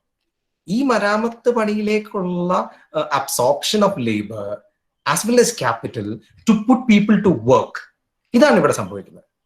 സോ ഈ തരത്തിലുള്ള റീഇമാജിനേഷനെ പറ്റി ഒരു യൂട്ടോപ്പിയൻ പ്ലാൻ തന്നെ യുജീൻ ഹോസ്മാൻ ഉണ്ടാക്കുന്നു. അത് സെയിന്റ് സൈമണിന്റെയും ഒക്കെ യൂട്ടോപ്പിയയിൽ നിന്ന് അവര് കടമെടുക്കുന്നുണ്ട് ഈ idea. But the idea was to reshape Paris, which was debated in 1840s, but with a big difference. With Haussmann, the scale of this reshaping changes. Because now urban reshaping, city imagination becomes a way of fixing the problem that capital has. ക്യാപിറ്റലിസത്തിൽ ഉള്ളടങ്ങിയിരിക്കുന്ന ചില frictions അല്ലെങ്കിൽ തകരാനുള്ള സാധ്യതകളെ temporary ആയിട്ട് fix ചെയ്യാനും മുന്നോട്ട് കൊണ്ടുപോകാനുമുള്ള ഒരു solution ആയിട്ട് city rebuilding shape ചെയ്യുകയാണ് വരിക. ഇതാണ് ഈ സ്കെയിലിൽ വന്നേക്കുന്ന മാറ്റം. അപ്പൊ പാരീസ് ഒരു പാരഡൈമാണ്, പാരീസ് ഒരു മാതൃകയാണ് ആ മാറ്റത്തിന്റെ. എനിക്ക് എത്ര നേരവും കൂടി ഉണ്ടെന്ന് ആരത്തി പറയാമോ? ഒരു 10 മിനിറ്റും കൂടെ എടുക്കാം മാത്യു. ഓക്കെ, ഞാൻ കഴിഞ്ഞു പെട്ടെന്ന് പറയാം.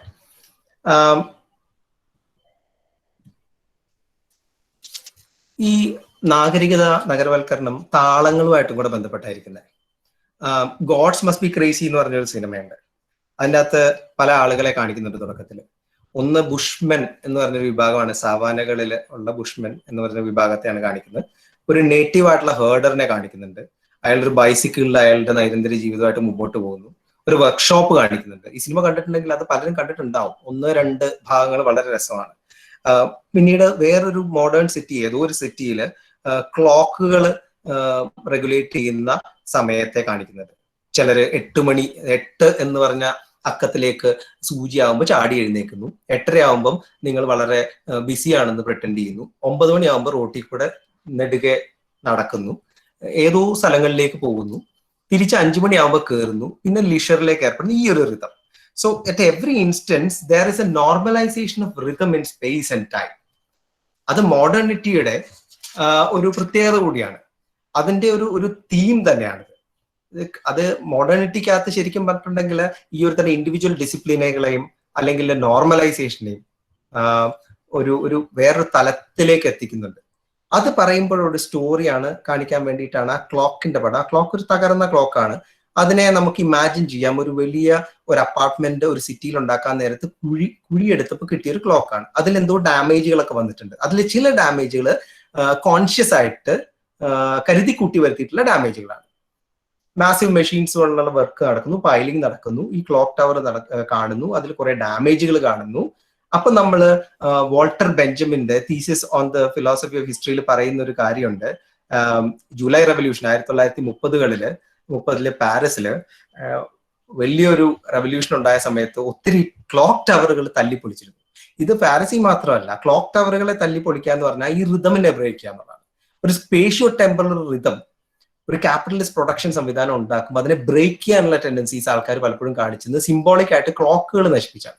അങ്ങനെ ഒരു ക്ലോക്ക് ആവുന്നത് ഈ പറയുന്ന മോഡേണിറ്റിക്ക് പല കാലഘട്ടങ്ങൾ പറയുന്നുണ്ട്. 14ാം സെഞ്ചുറി മുതൽ 18ാം സെഞ്ചുറി വരെ പറയുന്നുണ്ട്. പക്ഷെ ഇതിന്റെ സ്കെയില് വളരെ വലിയ രീതിയിൽ ട്രാൻസ്ഫോംഡ് ആവുന്ന 1800s ശേഷമാണ്. ഒരു അഡ്വാൻസ് ക്യാപിറ്റലിസ്റ്റ് പ്രൊഡക്ഷന്റെ ഒരു പ്രത്യേകത തന്നെ it is mediated by objects and relationships. വസ്തുക്കൾ തമ്മിലുള്ള ബന്ധങ്ങളും തമ്മിലുള്ള ഒരു റിലേഷൻഷിപ്പാണ്. സൊസൈറ്റീസ് ഓഫ് സ്പെക്ടക്കിൾ, കെട്ടുകാഴ്ചകളുടെ സമൂഹങ്ങൾ എന്ന് പറയുന്ന ഒരു വർക്ക് ഈ പറയുന്ന ഇതിൻ്റെ അകത്ത് കാണിച്ചിരിക്കുന്നത് ഗൈഡ് ബോർഡിന്റെ ഒരു വർക്കാണ്. അത് ഈ തരത്തിലുള്ള പുതിയ ഇമേജ് മീഡിയേറ്റഡ് ആയിട്ടുള്ള ബന്ധങ്ങളെ പറ്റിയാണ് പറയുന്നത്. മറ്റ് 2 തിയററ്റിക്കൽ ഇന്റർവെൻഷൻസ് ഈ തരത്തിലുള്ള നഗര സംവിധാനങ്ങളും പ്രൊഡക്ഷൻ രീതികളെ പറ്റി കാണുന്നത് ലെഫേബ്രിന്റെ ക്രിട്ടിക് ഓഫ് എവറിഡേ ലൈഫ് അല്ലെങ്കിൽ സെർത്തോ എന്ന് പറഞ്ഞ മറ്റൊരു ചിന്തകന്റെ the practice of everyday life. നൈരന്തര്യ ജീവിതത്തിന്റെ ഒരു പ്രക്രിയയെ പറ്റിയാണ് അവർ ചിന്തിക്കുന്നത്. ആദ്യത്തെ വർക്ക് ലെഫേബ്രിന്റെ വർക്കിന്റെ ഒരു പ്രത്യേകത അത് വരുന്നത് it comes at a time and historical condition of post war, 2ാം ലോക മഹായുദ്ധത്തിന് ശേഷമുള്ള ഒരു situation. It gives rise to ഒരു tendency of relationships with capitalist processes. Neo colonialism വരുന്നു. പിന്നീട് നോക്കുമ്പോൾ നമ്മൾ കാണുന്നത് നേരത്തെ കോളനികളായിരുന്ന സ്ഥലങ്ങളിൽ കണ്ടിന്യൂസ്ലി എക്സ്പ്ലോയിറ്റ് ചെയ്യപ്പെടുന്നു. അങ്ങനെയാണെന്നുണ്ടെങ്കിൽ ഇപ്പൊ നിങ്ങൾ കാണുന്ന നൈരന്തര്യ ജീവിതത്തിൽ എന്തെങ്കിലും പ്രശ്നമില്ലേ? അതിന്റെ ഒരു ക്രിട്ടീക്ക് വേണ്ടേ? ഈ തരത്തിലുള്ള ചോദ്യങ്ങളിലേക്കാണ് പോകുന്നത്. സിറ്റുവേഷനിസ്റ്റ് എന്ന് പറഞ്ഞ മറ്റൊരു റാഡിക്കൽ ഗ്രൂപ്പ് കൗണ്ടർ മാപ്പുകൾ ഉണ്ടാക്കി. അത് അവസാനത്തെ ഒരു ചിത്രത്തിൽ അത് പിന്നീട് കൊണ്ടുവരുന്നുണ്ട്. ഗൈഡ് അബോർഡൊക്കെ ഒരു പ്രത്യേക രീതിയിൽ സിറ്റികളിൽ കൂടെ നടക്കുന്നതിന് ആഹ്വാനം കൊടുത്തു. അവർ പറഞ്ഞ എന്താണെന്ന് വെച്ചിട്ടുണ്ടെങ്കിൽ നിങ്ങൾക്ക് തരുന്ന മാപ്പുകൾ വഴി നിങ്ങൾ നടക്കണമെന്നില്ല, നിങ്ങൾക്ക് വേണമെങ്കിൽ ഒരു ഡെറിവേ എന്ന് പറഞ്ഞ ഒരു പ്രാക്ടീസിലേക്ക് പോവാം. എന്ന് വെച്ചിട്ടുണ്ടെങ്കിൽ ഒരു തരം ഉച്ചാടന ക്രിയയാണ്. നിങ്ങൾക്ക് ഇൻസ്ട്രുമെന്റൽ ആയിട്ട് തരുന്ന മാപ്പുകളെ വിട്ട് നിങ്ങൾ സിറ്റിയിൽ കുറുകയും നെടുകയും ഒക്കെ നടക്കുക നിങ്ങൾക്ക് തോന്നുന്ന പോലെ. അങ്ങനെ നിങ്ങൾ നിങ്ങളുടേതായിട്ടുള്ള ചില റിതം അല്ലെങ്കിൽ ഒരു ടോൺ ഓഫ് വാക്കിംഗ് ഉണ്ടാക്കിയെടുക്കുക. സോ എർവിൻ ഗോഫ്മാൻ പറയുന്നുണ്ട് ഈ ഓർഡറുകൾ പലപ്പോഴും നിലനിൽക്കുന്നത് it's through A confirmation that everything is in order. ഇത് നിങ്ങളെ വിശ്വസിപ്പിച്ചാണ് ഓർഡറുകൾ നിലനിൽക്കുന്നത്. അങ്ങനെയാണെങ്കിൽ അതിനെ ബ്രേക്ക് ചെയ്യണം, ആ നോർമാലിറ്റിയെ ബ്രേക്ക് ചെയ്യണം. അത് ആണ് അന്ന് സ്പേഷ്യൽ അല്ലെങ്കിൽ ആ ഒരു സമയത്ത് സ്പേഷ്യൽ റിതമിനെ ചോദ്യം ചെയ്യുന്നത് വഴി പലപ്പോഴും കണ്ടുവന്നിരുന്നത്. നമ്മൾ കണ്ടിരുന്ന നഗര സംവിധാനങ്ങൾ നേഷൻ സ്റ്റേറ്റിന്റെ ഭാഗമാകുമ്പോൾ മറ്റൊരു ഒരു ഘട്ടത്തിലേക്കാണ് കിടക്കുന്നത്. അത് urban മെട്രോപൊളിറ്റൻ സിറ്റീസിന്റെ ഭാഗമായിട്ടാവാം, അല്ലാന്നുണ്ടെങ്കിൽ സ്ട്രിങ്ങുകളായിട്ടുള്ള നഗരങ്ങളാവാം, കേരളത്തിലെ പോലെ.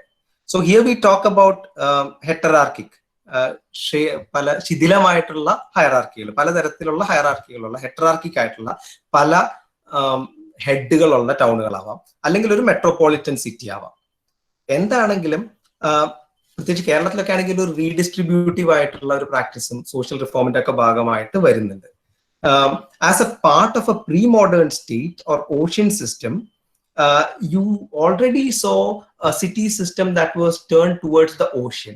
Now as a part of a nation state, പുതിയൊരു ഡെവലപ്മെന്റൽ നേഷൻ സ്റ്റേറ്റിന്റെ ഭാഗമാകുമ്പോൾ ഈ നഗരങ്ങളെല്ലാം തിരിച്ചു പിടിക്കപ്പെടും, നേഷൻ സ്റ്റേറ്റിന്റെ ഒരു ഭാഗമാക്കി മാറ്റപ്പെടും. ഈ നേഷൻ സ്റ്റേറ്റുകളെ ഒരു ഡെവലപ്മെന്റലിസ്റ്റ് അർബൻ ബോഡി ആയിട്ട് കാണാൻ പറ്റും. ഡെവലപ്മെന്റലിസ്റ്റ് അർബൻ ബോഡിയുടെ ഒരു എക്സാമ്പിൾ ആണ് ഗ്രേറ്റർ കൊച്ചിൻ ഡെവലപ്മെന്റ് അതോറിറ്റി പോലത്തെ ബോഡീസ്. ഈ തരത്തിലുള്ള ഡെവലപ്മെന്റലിസ്റ്റ് ബോഡികളുടെ പ്രത്യേകത, ഇവര് ഒരു പുരോഗതി എന്ന് പറഞ്ഞൊരു ഐഡിയയില്, it's a belief in a particular kind of a movement, but it has a utopian ambition to incorporate everyone. അതിൽ നിന്ന് വ്യത്യസ്തമായിട്ടുള്ള ഒരു പ്രസന്റിലേക്കാണ് നമ്മൾ കടക്കാൻ പോകുന്നത്. പക്ഷെ അതിനു മുമ്പ് ഈ അർബൻ ഡെവലപ്മെന്റൽ ബോഡീസ് വളരെ പ്രധാനപ്പെട്ട ഒരു നഗര സംവിധാന രീതിയാണ്. But this fast changes to urban local bodies, ULBs. വികസനം എന്ന് പറഞ്ഞ വാക്ക് കുറച്ചുകൂടെ പ്രധാനമാവും. അതിനൊരു എക്സ്പാൻസീവ് ആയിട്ടുള്ള ഒരു ലോജിക്കാണ് ഡെവലപ്മെന്റിനേക്കാൾ കൂടുതൽ. അതിലേക്ക് കടക്കുന്നുണ്ട്. ഒരു നാഗരിക സംവിധാനത്തിന്റെയും സിറ്റികളുടെയും മറ്റൊരു ക്യാരക്ടറിസ്റ്റിക് ആണ് urbanization is always also about a particular kind of normalization of rhythm. താളങ്ങളെ ഒരു സ്വാഭാവികവൽക്കരിക്കുന്ന ഒരു രീതിയും കൂടെ urbanization ഉണ്ട്. 2000-ന് ശേഷം പലപ്പോഴും ഈ പറയുന്ന urbanization ഈ രീതി വന്നു തുടങ്ങിയിരുന്നു. 1998 21 കൊല്ലത്തിന് ശേഷം, ബോംബെ വിട്ട് 21 കൊല്ലത്തിന് ശേഷം സുഗേതു മേത്ത എന്ന് പറഞ്ഞ എഴുത്തുകാരൻ ബോംബെയിലേക്ക് വരുന്നുണ്ട്. 2 കൊല്ലത്തോളം ബോംബെയിൽ നിന്നാണ് അദ്ദേഹം റിസർച്ച് നടത്തിയത്. അദ്ദേഹത്തിന്റെ ചോദ്യം ഇതായിരുന്നു, അദ്ദേഹത്തിന് തിരിച്ച് പോയ ബോംബെയിലേക്ക് തിരിച്ചു വരാൻ പറ്റുമോ എന്നുള്ളതായിരുന്നു. അതിന്റെ റിസൾട്ട് ആയിട്ട് അദ്ദേഹം എഴുതിയത് മാക്സിമം സിറ്റി എന്ന് പറഞ്ഞൊരു വർക്കാണ്. അദ്ദേഹം കണ്ട ബോംബെ അദ്ദേഹം പോയ ബോംബെ ആയിരുന്നില്ല. 50 രൂപയ്ക്ക് ഒരു കൊല നടത്താൻ തയ്യാറായിട്ടുള്ള ഒരു കൊലയാളി, അല്ലെങ്കിൽ ഒരു വശത്ത് 1 ലക്ഷം രൂപയോളം മുടക്കി ഒരു ബർത്ത്ഡേ പാർട്ടി നടത്താൻ പറ്റുന്ന ഒരു ഫാമിലി, അല്ലെങ്കിൽ ട്രാഫിക് റോഡുകളിൽ പുതിയ കാറുകൾ വരുന്നു, പക്ഷെ അതേ സമയം തന്നെ 10 മൈൽ പെർ അവർ സ്പീഡിൽ മാത്രം മൂവ് ചെയ്യാവുന്ന ഒരുതരം movement. So for Mehta, Bombay is a city which is fraught with contradictions. വിരോധാഭാസങ്ങൾ നിറഞ്ഞു വെക്കുന്ന ഒരു സ്ഥലമാണ്. അതിന്റെ തൊട്ടപ്പുറത്ത് ആന്റില്ല പോലത്തെ വലിയ കോർപ്പറേറ്റ് ഹൗസുകളും തൊട്ടടുത്ത് സ്ലമിഫൈഡ് ആയിട്ടുള്ള കണ്ടീഷൻസും. ഈ ഒരു അവസ്ഥയിൽ ഈ മോൺസ്ട്രസ് ആയിട്ടുള്ള അല്ലെങ്കിൽ ഒരു ഭീകരമായിട്ടുള്ള ഡിസ്പാരിറ്റിയെ നോർമലൈസ് ചെയ്യുന്നതും റിതം തന്നെയാണ്. So urban ecological studies celebrate this as examples sometimes. Resilience എന്ന് പറഞ്ഞൊരു വാക്കുണ്ട്. ഏറ്റവും കൂടുതൽ ആൾക്കാർ യൂസ് ചെയ്യുന്ന ഒരു വാക്കാണ് റെസിലിയൻസ്. ഇപ്പൊ പ്രത്യേകിച്ച് പാൻഡമിക്കിന്റെ സമയത്ത് എക്സാജറേറ്റഡ് ആയിട്ടുണ്ട്. ഈ റെസിലിയൻസിന്റെ ഒരു ചോയ്സ് ആയിട്ടാണ് ആൾക്കാർ പലപ്പോഴും സെലിബ്രേറ്റ് ചെയ്യുന്നത്. അതിജീവനം ഒരു പ്രത്യേകതരത്തിലുള്ള ചോയ്സ് ആണ്. ഈ അതിജീവനായിട്ട് ഫ്ലാറ്റുകളെയൊക്കെ സെലിബ്രേറ്റ്, ഈ പറഞ്ഞ സ്ലമ്മുകളെയൊക്കെ സെലിബ്രേറ്റ് ചെയ്യും. As if that was their choice. മറ്റൊരു കേസ് ബാംഗ്ലൂരാണ്. എക്സ്പൊണൻഷ്യൽ ആയിട്ടുള്ള ഗ്രോത്തുകൾ ഉണ്ടായ ബാംഗ്ലൂര്. പല സ്ഥലങ്ങളിലും ലേക്കുകൾ നികത്തപ്പെട്ട് ഉരുകളായി വന്ന Bangalore. Indian institute of science നടത്തിയ പഠനങ്ങൾ കാണിക്കുന്നത് 525% ബിൽറ്റ് ഏരിയ കൂടിയത് ബാംഗ്ലൂര്. 78% വെജിറ്റേഷൻ കുറഞ്ഞു. ഈ ഒരു urban സംവിധാനം മുമ്പോട്ട് പോകുമോ എന്നുള്ള സംശയങ്ങൾ നിലനിൽക്കുകയാണ് നമ്മൾ നമ്മ ഉരുവിനെ സെലിബ്രേറ്റ് ചെയ്യുന്നത് ഒരു സിലിക്കൺ സിറ്റിയുടെ റെപ്ലിക്കയായിട്ട് ബാംഗ്ലൂരിനെ കാണുന്നത്. ഇതിലെല്ലാം കാണുന്നത് ഒരു നോർമലൈസേഷൻ ഓഫ് റിതമാണ്. ഈ normalisation of rhythm is also through images that circulate in your everyday life. And that image gives a picture that boundaries are crossed when they are not really crossed as you imagine it. ഇങ്ങനത്തെ glaring ആയിട്ടുള്ള അല്ലെങ്കിൽ മുഴച്ചു നിൽക്കുന്ന വിരോധാഭാസങ്ങളിലാണ് നിങ്ങളുടെ 21ാം സെഞ്ചുറിയിലെ urban solutions, ഇതിനൊക്കെ ഒരു solution ഇല്ലേ എന്നുള്ള രീതിയിൽ വരുന്നത്. And there is no simple solution. അത്ര എളുപ്പമായിട്ടുള്ള സൊല്യൂഷൻസ് അല്ല പലപ്പോഴും പ്രപ്പോസ് ചെയ്യുന്നത്. പക്ഷെ എളുപ്പമല്ലെങ്കിൽ പോലും ഇത്തരം സൊല്യൂഷനുകൾ വളരെ പ്രധാനമായിട്ട് വരികയാണ് ചെയ്യുന്നത്. ഈ സൊല്യൂഷൻസിനെ നമ്മൾ പലപ്പോഴും സ്മാർട്ട് സിറ്റികളായിട്ടാണ് സെലിബ്രേറ്റ് ചെയ്യപ്പെടുന്നത്. ആ സ്മാർട്ട് സിറ്റികളെ നമ്മൾ എടുത്തു നോക്കുകയാണെങ്കിൽ there is no simple definition of smart city. ഒരു സ്മാർട്ട് സിറ്റിയെ നമുക്ക് വളരെ എളുപ്പമായിട്ട് ഡിഫൈൻ ചെയ്ത് കളയാൻ പറ്റുന്ന ഒരു സാധനമല്ല. It is a term that encompasses a vision. ഒരു വിഷൻ ഉണ്ട്, ഒരു urban സ്പേസിനെ പറ്റിയുള്ള വിഷൻ ഉണ്ട്. In most parts of the world this idea begins with digital technology. Digital wellbeing ആണ് സ്മാർട്ട് സിറ്റീസിന്റെ ഒരു പ്രധാനപ്പെട്ട ഘടകം. Smart cities are those that are able to attract investments. ഞാൻ ഈ പറയുന്നത് ദുബായിൽ നിന്ന് വന്ന സ്മാർട്ട് സിറ്റി എന്ന് പറയുന്ന ഒരു ഐഡിയ അല്ല. കേരളത്തിലെ സ്മാർട്ട് സിറ്റികൾ എന്ന് പറഞ്ഞൊരു വലിയൊരു ആശയമുണ്ട്, അതിനെ പറ്റിയാണ് പറയുന്നത്. ബിഫോർ 1990s ടാക്സ് റവന്യൂവിനെ ഡെവലപ്മെന്റിന് വേണ്ടി യൂസ് ചെയ്യാന്നുള്ളൊരു രീതി ഉണ്ടായിരുന്നു. കരം പിടിച്ചതിനെ ഡെവലപ്മെന്റിന്റെ ഒരു ഐഡിയ, ഒരു ബിലീഫ് ഇൻ പ്രോഗ്രസ് ആണ്. സ്മാർട്ട് സിറ്റികൾ വരുന്നതോടുകൂടി ഈ ഒരു പാരഡൈം തന്നെ മാറുക. ഈ പാരഡൈം മാറിയിട്ട് പ്രോഗ്രസ് മാറി വികസനം എന്ന് പറഞ്ഞൊരു ഐഡിയ ആണ് ഇതിന്റെ അകത്തേക്ക് വരുന്നത്. സിറ്റി റിന്യൂവൽ പ്ലാനുകളും സ്പെഷ്യൽ എക്കണോമിക് സോണുകളും വരുന്നതോടുകൂടി 2005 സമയത്ത് ഇങ്ങനത്തെ ഒരു ലീഗാലിറ്റി തന്നെ തിരിച്ചു വരികയാണ്. ഇവിടെ എക്സെപ്ഷൻ എന്ന് പറയുന്ന ഒരു ഐഡിയ നമ്മുടെ മുമ്പിലേക്ക് ഒന്നുകൂടെ വരുന്നുണ്ട്. ഇവിടെയുള്ള എക്സെപ്ഷൻ എന്ന് പറഞ്ഞിട്ടുണ്ടെങ്കിൽ it's a set of legalities which becomes a part of a space which is designated as smart. But outside there is another kind of a space. ഇനിയും അവിടെയും അത് നിൽക്കുന്നില്ല. Contemporary smart city guide lines stretch it beyond the smart city.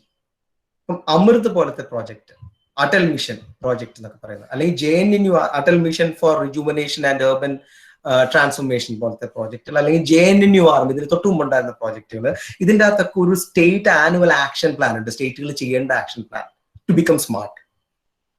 അതിൽ 480 billion രൂപയും 500 billion രൂപയും ഒക്കെയാണ് invest ചെയ്തിരുന്നത്. Individual government, state ഗവൺമെന്റ്സിന് they have to carry out this. എന്തിന്? ഗുഡ് ഗവർണൻസ് എന്ന് പറയുന്ന ഒരു പോയിന്റ് കിട്ടാൻ വേണ്ടിയാണ്. നമ്മൾ ഏറ്റവും കൂടുതൽ സെലിബ്രേറ്റ് ചെയ്യുന്ന മറ്റൊരു ഐഡിയ ആണ്, ഒരു ഫ്രേസ് ആണ് good governance. And good governance seeks more power through provisions like provisions for funding, provisions for free hold rights, fast track clearance കൊടുക്കുക. So, എന്താണ് ഇതിന്റെ logic? The logic is that they generate growth, GDP. അതിന്റെ അപ്പുറത്തെ വശം എന്താ? Economic activity is the prime feature of goodness. ഞങ്ങൾ മുമ്പ് ചെയ്യാൻ ശ്രമിച്ചൊരു വർക്കിന്റെ ഒരു സെൻട്രൽ ലൈൻ ഇതാണ്. Economic activity is the prime feature of goodness when it comes to governance post 2000. ഈ തരത്തിലുള്ള പാരഡൈമിലേക്കാണ് പോകുന്നത്. JNNU അമൃതും ഇതിന്റെ ഒരു എക്സാമ്പിൾസ് ആണ്. There is hardly any space available outside this virtual space. ഈ വെർച്വൽ സ്പേസിന്റെ പുറത്ത് ചില സ്പേസുകൾ ഉണ്ട്. എങ്ങനെയാണെന്നറിയോ? അത് ഹെറിറ്റേജ് സ്പേസുകളായിരിക്കും, ടൂറിസത്തിനുള്ള സ്പേസുകളായിരിക്കും, അല്ലെങ്കിൽ നൊസ്റ്റാൾജിയ അടിക്കാൻ വേണ്ടിയിട്ടുള്ള സ്പേസുകൾ അതും ആവും. So people invest in this kind of reinvention of fading traditions. കൊച്ചിയിൽ പോയിട്ട് അത് ചിലപ്പം നിങ്ങൾക്ക് കിട്ടുമായിരിക്കും. ഫോർട്ട് കൊച്ചിയെ പറ്റിയ പറയുന്നത്. So we transact with urban models from Dubai through spatial imaginaries in Kerala, as well as other imaginaries like Dholera. ഇതിന്റെ അകത്തെ 2-3 ഇമേജുകൾ ഞാൻ ഒന്ന് എക്സ്പ്ലെയിൻ ചെയ്യണം. ഒന്ന് ദുബായ് ആണ്, അതിന്റെ താഴെ കാണുന്നത് ധോളേറ എന്ന് പറയുന്ന അപ്കമിങ് ആയിട്ടുള്ള ഒരു സിറ്റി മോഡലാണ്. ദുബായെ പറ്റി പറയുകയാണെങ്കിൽ ഷാങ്ഹായ്ക്ക് ശേഷം ദുബായ് ആണ് ഏറ്റവും വലിയ ബിൽഡിംഗ് സൈറ്റ് പ്ലാനറ്റിൽ. ഏതാണ്ട് 600-ന് മുകളിൽ സ്കൈ സ്ക്രേപ്പേഴ്സും 15 മില്യണോളം ഓവർസീസ് വിസിറ്റേഴ്സുമുള്ള ഈ ഇടത്തെ ഷെയ്ഖ് മുഹമ്മദ് ഒരു ഐക്കോൺ ആയിട്ടാണ് introduced gated community as a nation എന്നുള്ളൊരു ഐഡിയയിലാണ് വരുന്നത്. It's a paradise of security. സെക്യൂരിറ്റിയുടെ പരിധീസ. സെക്യൂരിറ്റി മറ്റൊരു ഐഡിയ ആണ്, ഗുഡ് ഗവർണൻസ് പോലെ. നിങ്ങൾ ഇൻസെക്യൂർ ആണ് എന്ന് പറയുന്ന ഒരു ഐഡിയ സെല് ചെയ്യുന്നിടത്ത് സെക്യൂരിറ്റി ജനിക്കുകയാണ്. So you feel secure when you're inside a gate. The gate is the other side of the ghetto. Ghettoയുടെ അപ്പുറത്തെ വശമാണ് gate. So ironically, Dubai comes in the land of which was often considered as a land of nomads and tents. അപ്പോൾ ഈ nomad and tent തമ്മിലുള്ള ഒരു relationship വേറൊരു രീതിയിലേക്ക് എടുത്ത് വെക്കുകയാണ്. Because when you think about the labor that is there, you get another case.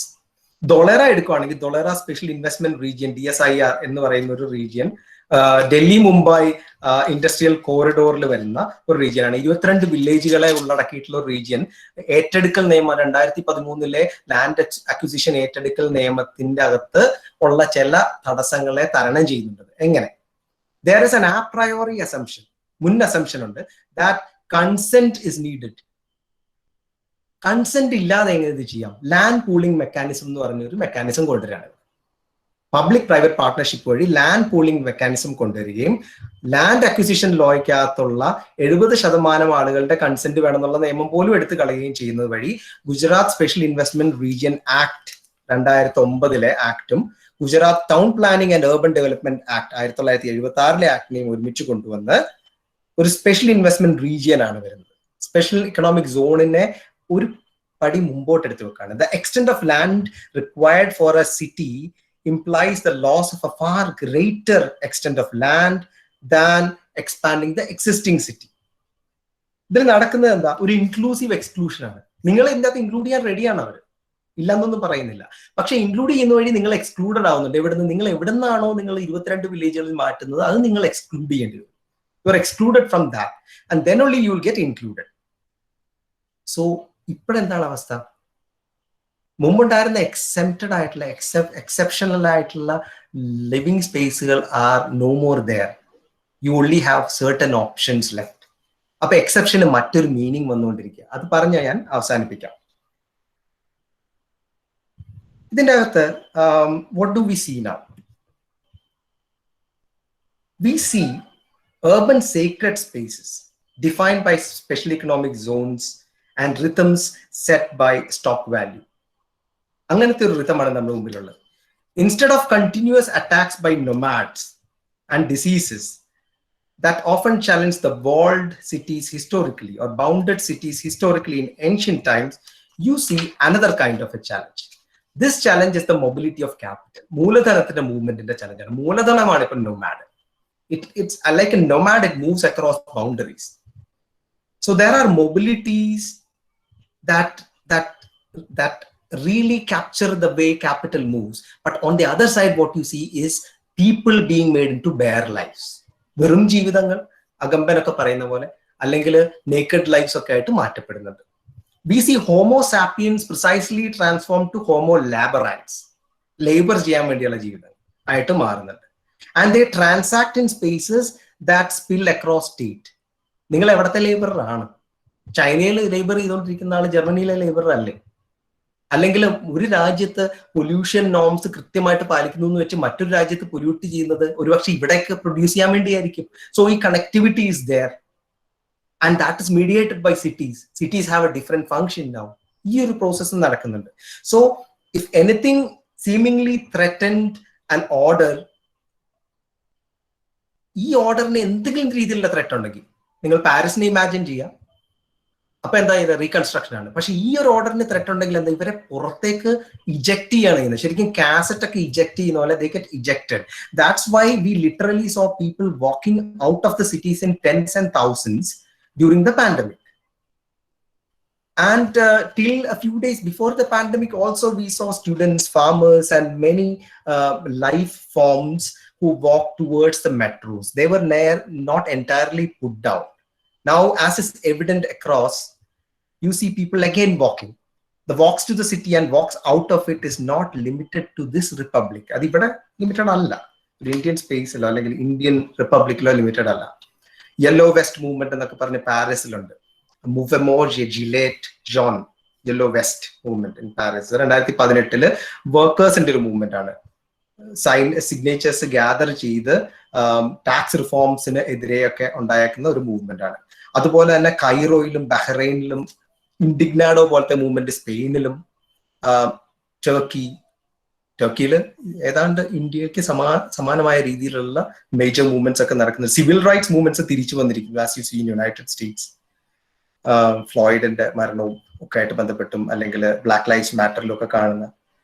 So homo ലാബറാൻസ് എന്ന് പറഞ്ഞ് മാറ്റപ്പെടുന്ന ജനത ഹോമോ പൊളിറ്റിക്കസ്, ഹന്ന അറൻഡ് ഒക്കെ പറയുന്ന രീതിയിൽ ഹോമോ പൊളിറ്റിക്കസ് ആയിട്ട് മൂവ് ചെയ്യാണ്.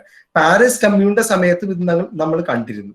അതിനെ റൂട്ട്ലെസ് ആയിട്ട് റിപ്രസ് ചെയ്യാണ് ചെയ്തത്. മാർക്സിന്റെ ക്യാപിറ്റൽ വോളിയം 2 പറയുന്നത് ഡെപ്ത് ഫിനാൻസ്ഡ് ആയിട്ടുള്ള ഒരു റീസ്ട്രക്ചറിങ് വഴി ഇതിനെ ഇവരെ അബ്സോർബ് ചെയ്യാനാണ് നോക്കിയെന്നാണ്.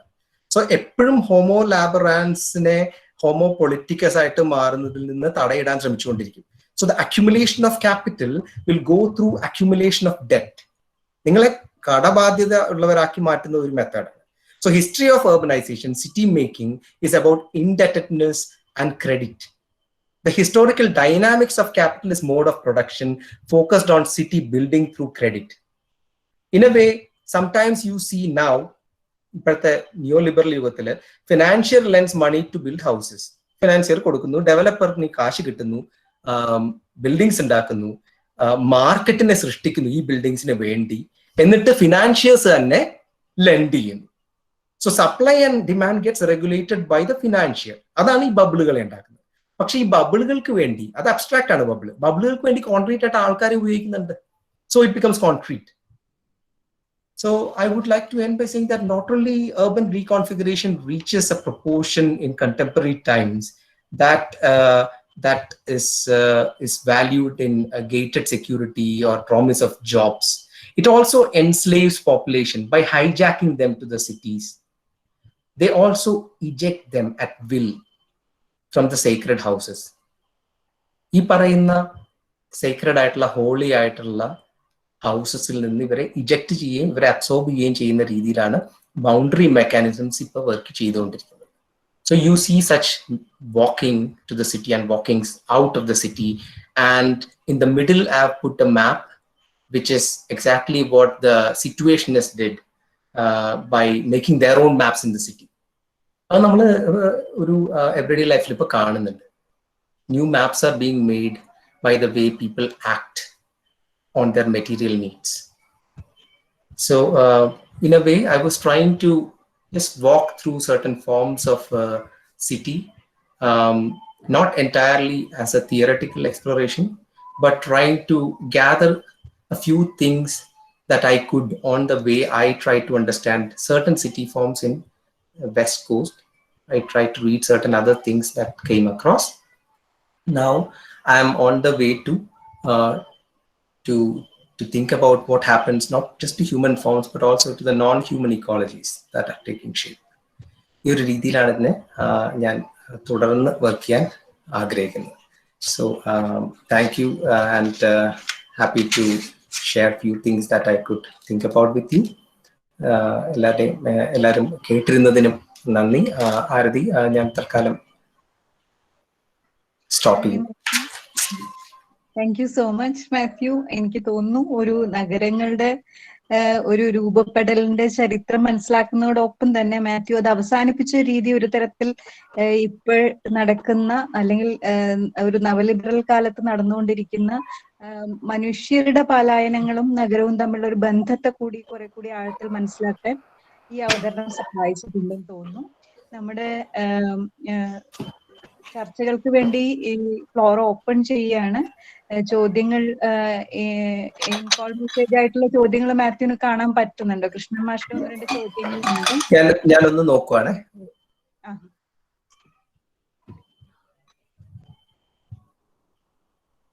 Perhaps you can ignore the first question. I think I have already in a way answered them. Okay, I'm trying to open it now. Yes, the screen was gone for a while. Okay. So Mashin's other ചോദ്യം, one was wondering if urban spaces did mean the city or it is not connected with modernity. രണ്ടാമത്തെ origin of myths about the city. Perhaps you can ignore my first question. Is breaking of clocks a form of Ludditism? Yeah, in fact, ഞാൻ ശരിക്കും പറഞ്ഞിട്ടുണ്ടെങ്കിൽ യാദൃശ്ചികമായിട്ടാണ് ഈ clock ബ്രേക്കിങ്ങിനെ പറ്റിയുള്ള ഒരു reference കാണുന്നത്. അത് Walter ബെഞ്ചമിനിൽ മാത്രമല്ല, എനിക്ക് തോന്നുന്നു കുറച്ചുകൂടെ ഫിക്ഷണൽ ആയിട്ടുള്ള പല വർക്കുകളിലും ഇത് കാണാം എന്നാണ് എനിക്ക് ഞാൻ കരുതുന്നത്. ആൻഡ് ലുഡൈറ്റിസത്തിന്റെ ഒരു വളരെ വിസിബിളും വിഷ്വലും ആയിട്ടുള്ള ഒരു രീതി തന്നെയാണ് ക്ലോക്ക് ബ്രേക്കിംഗ്. പക്ഷെ അതിന്റെ കൂടെ ഒരു ആഡഡ് സിംബോളിസം കൂടെ ഉണ്ടെന്ന് തോന്നുന്നു.